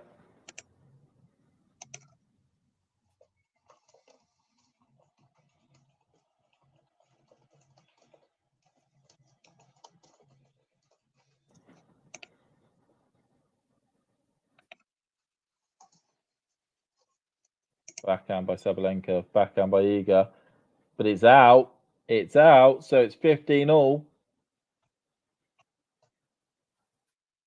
Yeah, that's definitely a bit of a, well, I can't even say tight error, but just a bit careless, if you may.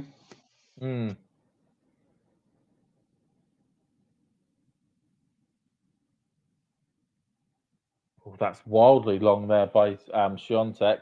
Second serve here. Chance here for Sabalenka to get a bit of a lead in this service game.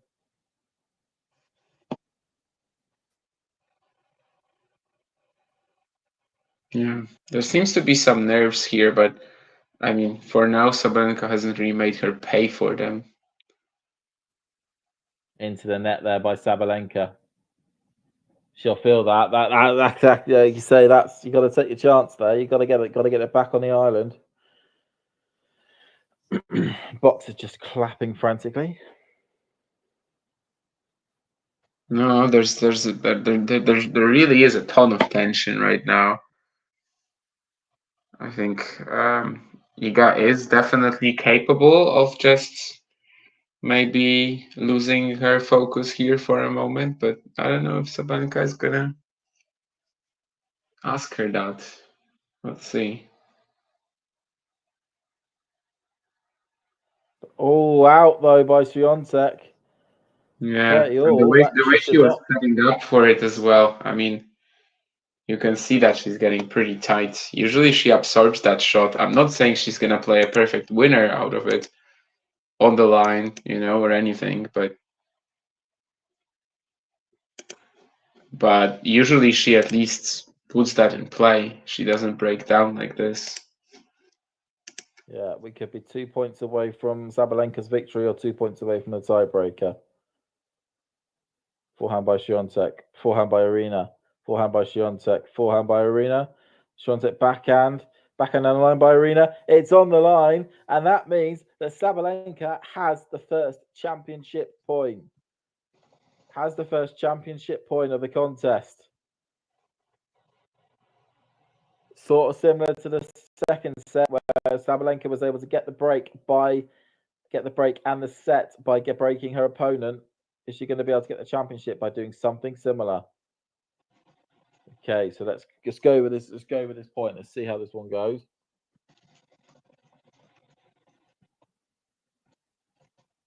Okay, ball in the air by Swiatek into the net. So we've got a second serve. Real chance opening up here for the defending champion to hold her crown. Iga, ball in the air, goes across court. Backhand by Sabalenka. Forehand, backhand by Iga. Forehand by Sabalenka. Out though. Tried to go down the line and it just went, and she just was too close to the line on that one there. Break point or the championship point comes and goes. We are now to juice. Yeah, and I mean, this is now going to be a story if we get to that tiebreak. Goes across court, just out there by Swiatek, second serve.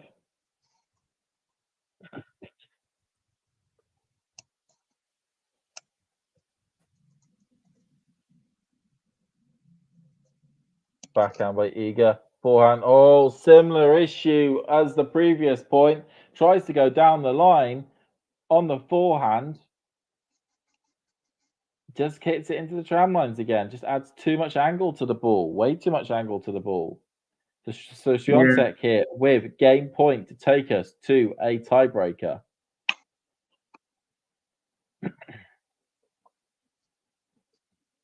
Here, at least, I think she had more freedom as well. Like on that match point, she was really pushed out of the court by the first shot after the serve from Swiatek. Here she had like a little more, potentially could have achieved a bit more control. This game, Iga is definitely like very tight, but Sabalenka hasn't really made her pay for it in any way. Is that on the line? No, it's out. So that means that it was back to deuce. Swiatek went for a backhand winner and did the exact same as Sabalenka's been doing, which is hitting it wide. So we're currently at 40 all. Love 40 deuce. 2 hours, 55 minutes on the shot clock. Yeah, if we get to the tiebreak, we will very likely eclipse 3 hours. Pretty much. Forehand by Sabalenka out. The mistakes are flowing off the Belarusians' racket at the moment. Yeah, she has to smell blood here, right? I mean, chances here for Sabalenka, and she hasn't taken them. She can definitely see how nervous Iga suddenly got this 5-6 game, which tends to be one of the toughest challenges, definitely.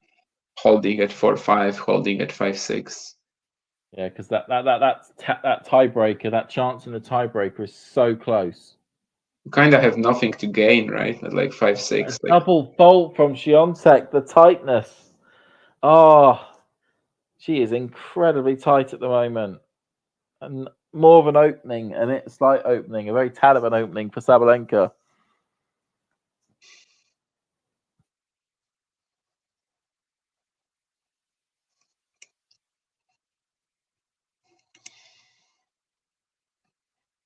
Swiatek, ball in the air, goes cross court. Forehand by Sabalenka, backhand by Iga, backhand by Sabalenka, backhand up the line by Iga, cross court by Sabalenka, or bounce off the net, down the line by Sabalenka, backhand by Iga, down the line again by Sabalenka. It hits the line.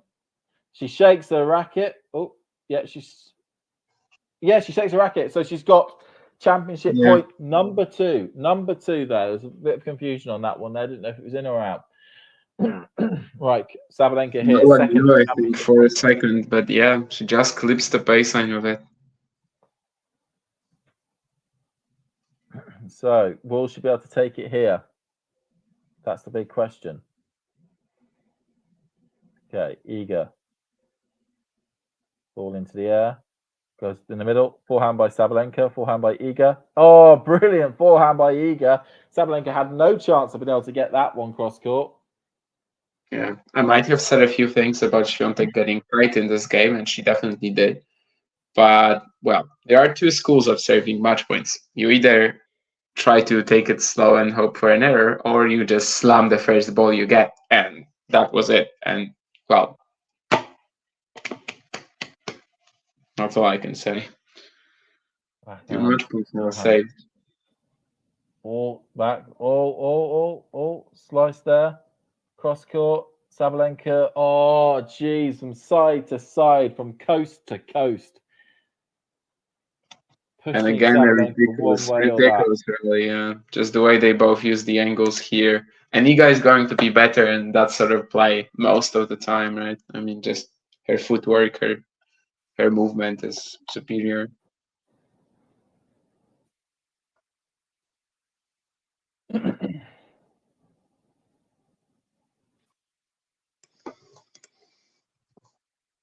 Backhand again. All clips on the wrong side of the net. And Swiatek holds. There were chances there for Aryna. Didn't take them. We are now into a tiebreaker. Remember, 1st to 7 with a 2-point get difference.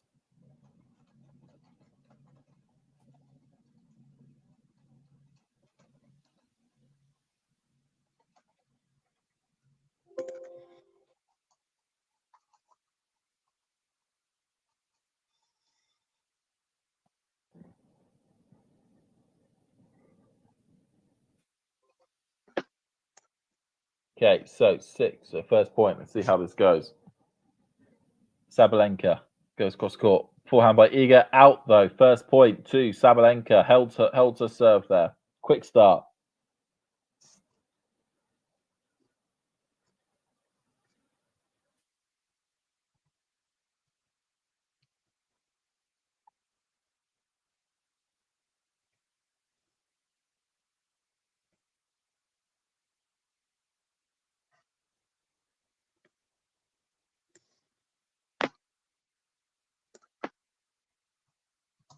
Up in the air, goes backhand.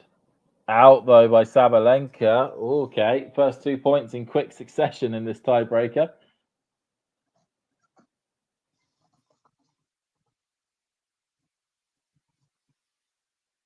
They hit 3 hours on the clock. This is the perfect final, you'd have to say, even regardless of what happens now from the rest of the result. For a fan in the stadium, for the tournament, this is the final that you want. Your best players going deep, providing for those 3 hours of entertainment as a backhand goes long by Sabalenka. So we had the first 3 points of this tiebreaker have all been very, very quick ones with unreturnables.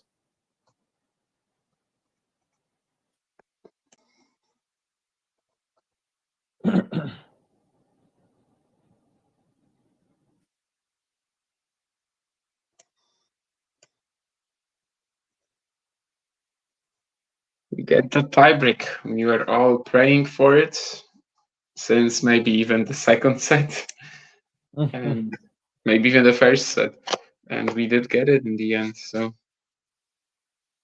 you can't always get what you want, but sometimes you can.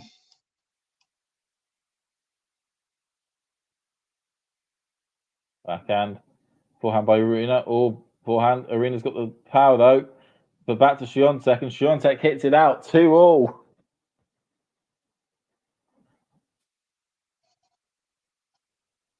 This is just gonna stay like this, all the way until the end.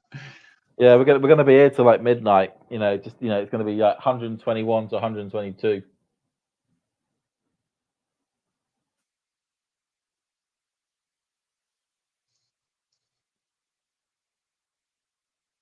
Goes across court, hits the net. It's a second serve, so chance here.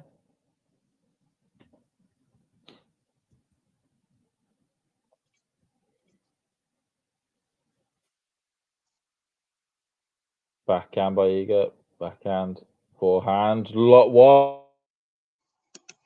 wide by Swiatek. Sabalenka 3-2 up. It is on serve still at the moment.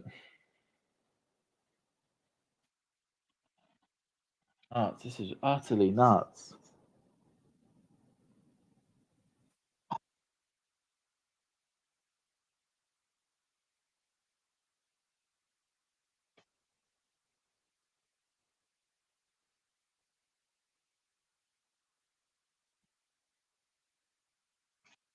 Into the net there by Iga.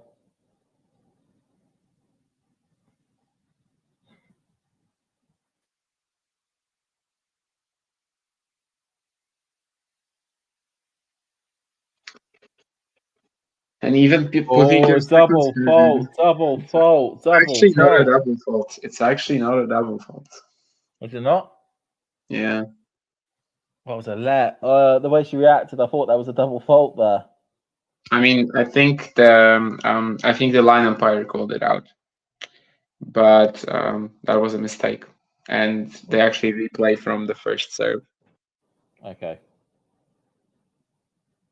That's out as well by Iga, so we're on to a second serve. This is turning into an interesting point.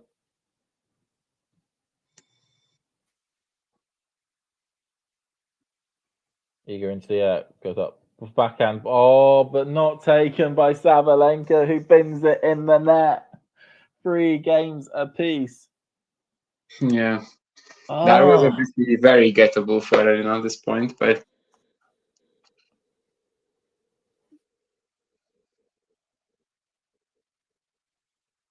it is pitch black in Madrid right now. And again, we are 3-6, in the third set, 6-6, 3-3 in the tiebreaker, and I have not the foggiest who's going to win this. It's going to feel like the best feeling in the world for the winner, and it's going to sting like crazy for the loser, whatever happens here.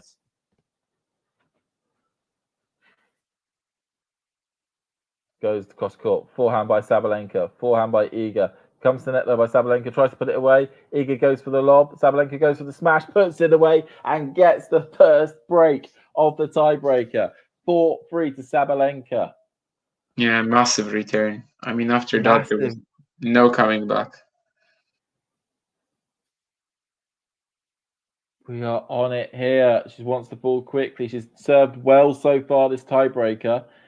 I mean, can she continue? Can she hold though? Can she hold her serve here? Oh, a bit of nerves there as she fails to bounce the ball properly. Big couple of points coming up here. Can she hold on, get to 6-5, and then try and break Iga? Or is Iga going to get the break straight back? Cross court, wide, second serve. Oh, ball nearly hits Iga there. On the a bounce back from the backboard.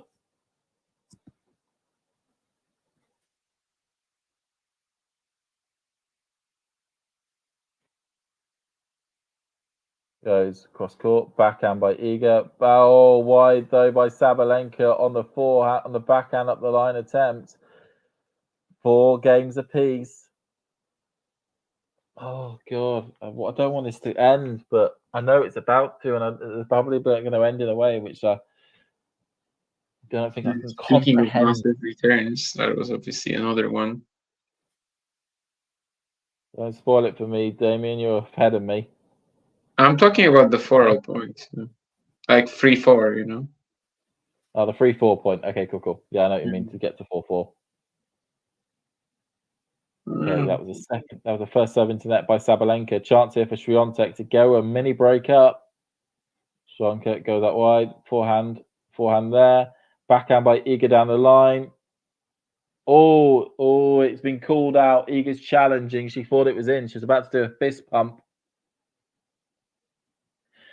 Look at the board. Is Iga going to get the break, or is Sabalenka going to go 5-4 up? Look at the ball. And it was out. So Sabalenka 5-4 up. They're still on serve, which is the most crucial part of this. But Sabalenka 2 points away now. But then simultaneously, you can say Swiatek is 3 points away. Right, Swiatek here looking to get back level.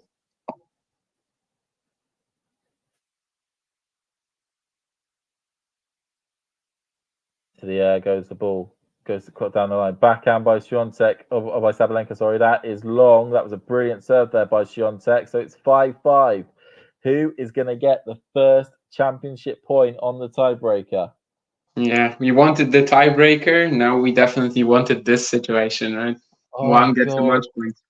I'm sorry, I'm saying it now. This is match of the year so far. No, there is no other contender that can come close to this. Can you throw it so far out of that sentence? I mean, what beats it later in the year?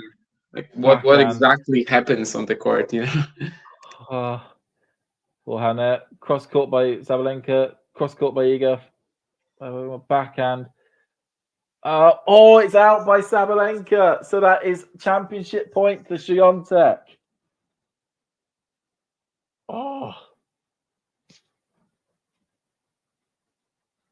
Championship point to Swiatek, 6-5. It's Sabalenka serving, which is the crucial section here. This match is as tight as the West Midlands mayoral race. Again, only Brits will understand that reference who follow politics. Oh, come on. Okay, let's see what happens here. Will Swiatek be able to take it? Goes up the line there by Sabalenka, and it's on the line. It's an ace, and she saves that championship point, 6-6.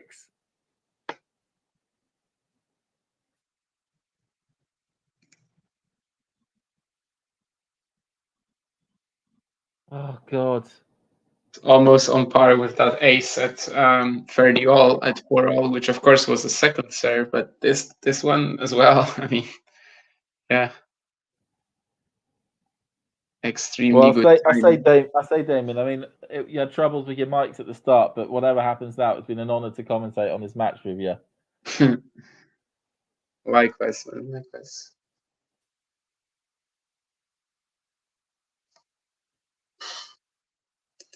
We'll be talking tennis legends, you know. At the end of the year, we'll also have to do the episode where, you know, we recap on it in December. I don't know if I can watch this one back. All right. Sabalenka though goes cross court, forehand by Iga, forehand by Sabalenka, Backhand by Iga. Backhand by Sabalenka. Iga just about gets to it. Down the line. Backhand by Iga. Backhand by Sabalenka. Good God in heaven. And it's out. It is out by Swiatek. So Sabalenka now has the championship point, her third one of the match, her first one in the tiebreaker. Oh, it was trading brilliant backhand to backhand, and Sabalenka caused that mistake off Swiatek. Swiatek went for the winner up the line on the forehand, and it went long on the base. Right, can Swiatek save this match point, or is Sabalenka about to retain her title?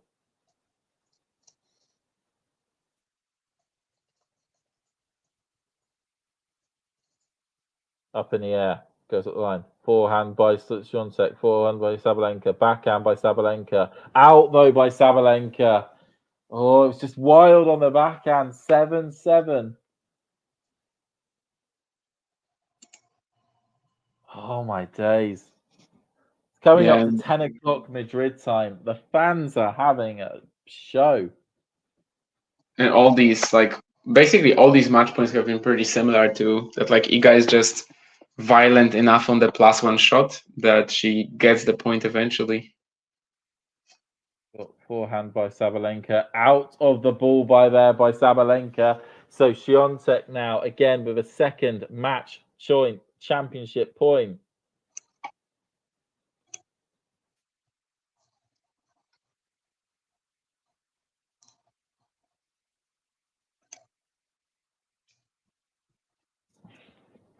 Okay, here what will happen? It was an ace that saved it last time for Sabalenka.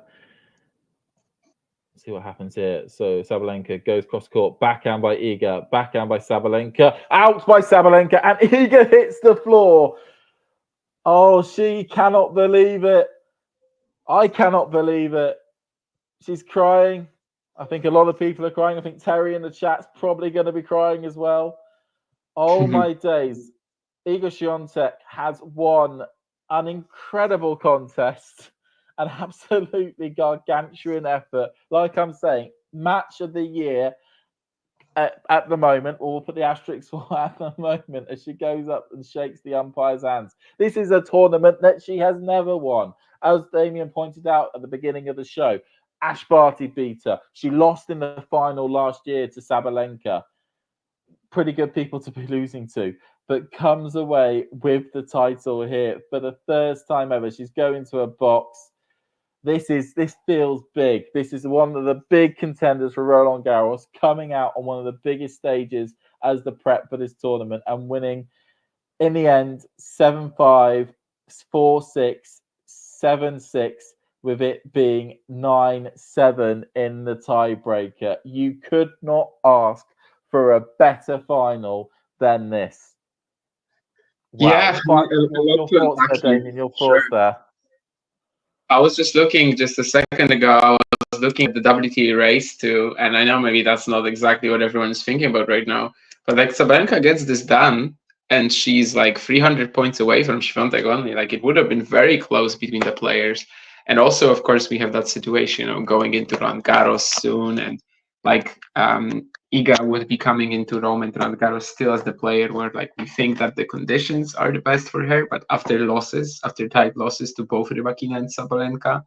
But it still doesn't take away the intrigue of the rest of the clay season because, well, it was so close. And it's probably, honestly, it might be one of the best wins of Iga's career. And maybe it's not really the fact that, it's the biggest title, right? But just to win it in that sort of, under these circumstances, saving 3 match points, just basically going about it the way that I gotta crack the first shot after the serve on all of them, and getting that, as Ghosty says, the Rybakina Sabalenka semi was good, but no, it doesn't come close to this. And you raise a brilliant point, which was Mhm. doubt.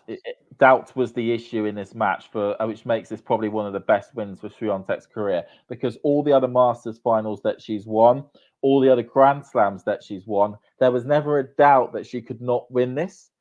There was doubt in this match that she could not win this. So she was constantly behind on the scoreboard, especially in that last set. there was, Sabalenka had 2 championship points on her service game at 6-5, and there was a couple of occasions where in the tiebreaker where it looked as though Sabalenka could be about to get it. She claws her way back, brilliantly done so there. And as you say, this really sets up an intriguing Rome as the, what could happen there, and then going into Roland Garros, because if these women are playing like this, we are in for an absolute treat. Yeah, I mean, that was insane. As I said earlier, and the Rybakina-Świątek matchup is always a bit of a dud, it seems. Rybakina-Sabalenka is really good, but like Sabalenka-Świątek is amazing regardless. Like even when it was good individual performances from the 2 players, then it was still entertaining. But like today is just, wow. I mean, today it's 2 amazing individual performances, such as sort of like a clean power battle, of course, with like Aryna's more front foot oriented tennis and Iga's defensive qualities, but it's not that, or like the contrast is obviously not a lot more blurry than that. And just them flying all over the court, using all these angles, and obviously all the drama as well that we've had. 3 match points saved. How often do you get that? How often do you get that in Iga Świątek match as well, right? I mean, this is a woman that is often getting criticized for like her inability to win ugly. I can't even say she won ugly today. She actually kind of won beautifully, despite having to save match points, which usually suggests some sort of a winning ugly element. I completely agree. Both players brought 9 out of 10, 9.5 out of 10 level games to the court today.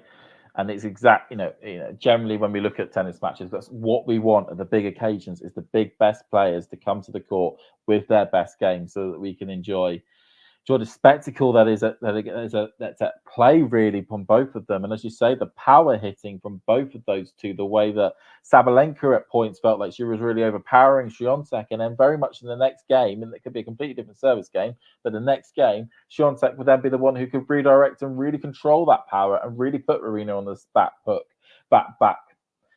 foot is the word I'm trying to find there.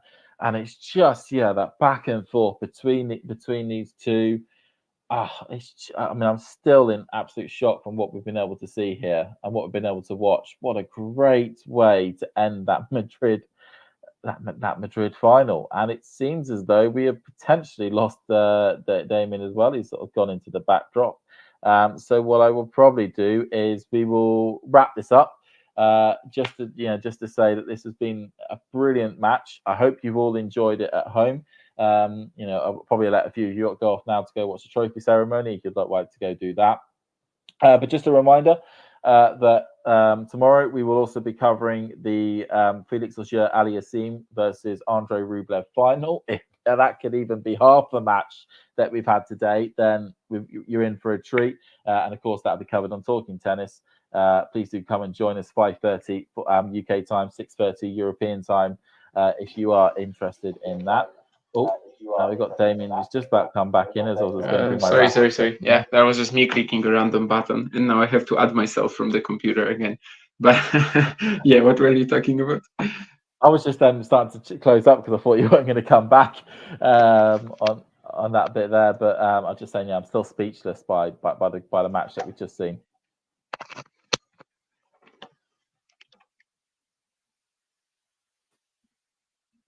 Yeah, just saying we're still speechless from the match that we just seen there. Now I also had you muted for a second, but yeah, I mean, that was just fantastic.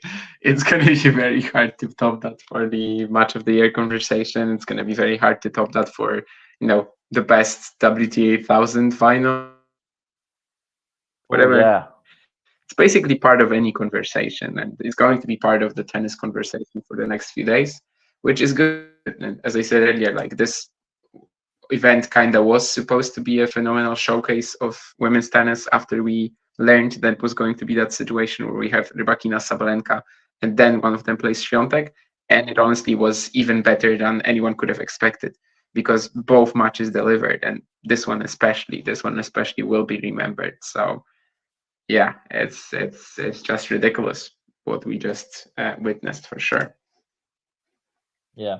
And I'm guessing as well, just thinking ahead for this, in terms of what this means for the clay season, I think you've summed it up a little bit there in terms of saying this doesn't necessarily mean it's nailed on for Iga, but you've got to say, you know, winning in Madrid, which is particularly probably the worst conditions clay court wise for the pole, probably does staple her as the top favorite going into Roland Garros. Yeah, I mean, it should give her a lot of confidence that she was able to beat Aryna here. This is Aryna's one of the best events on the tour for Aryna, and like definitely the best clay one.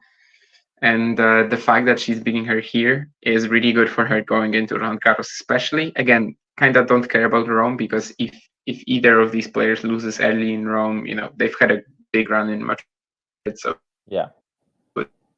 So it doesn't. Okay. It doesn't. But yeah, should give her a lot of confidence. Yeah. Yeah. So it doesn't necessarily. Yeah, because like you say, you know, if any of them lose early, it doesn't really matter. They've played a brilliant, you know, tournament, both of them in Madrid, and both players will certainly be, you know, top of the tier 1 charts when it comes to the favourites for Roland Garros when that does take place. Now, I'm guessing, Damien, because you're feeling a bit tired and you've got to go film something for Vanch, that you probably want to get off soon. Haven't got in touch yet with Vanch, but hopefully we're going to record somewhat soon, because, well, otherwise I might die of exhaustion. But this was worth it, you know, and this is definitely going to make for an interesting Iga and Carlos show as well. I mean, we've got some topics to Carlos, of course, with the injury and how he performed in Madrid, but let's be honest, a lot of that show will be dedicated to this match. Yeah. Okay, so, then what we'll do is, yeah, I guess I can't wait to. Well, we'll wrap up now. Like I said, it's been great being on with you, Damien, for this match. It's been an absolute epic, brilliant play from both these two players. Do you have any final thoughts? Not really. I mean, definitely going to be tough to top it, but it still keeps the intrigue high ahead of the rest of the clay, I think.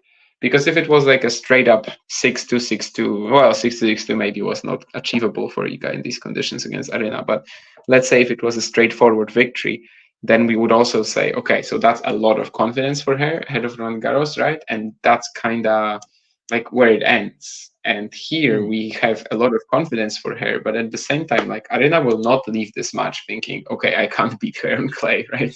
Aryna will leave this match thinking, I pretty much beat her. I mean, I really had everything that I needed, and I just, well, didn't take the win, but it was super close. So yeah, really, I think that still leaves us with a lot of intrigue instead just being that confidence for Swiatek, and that's it. That's definitely not the case.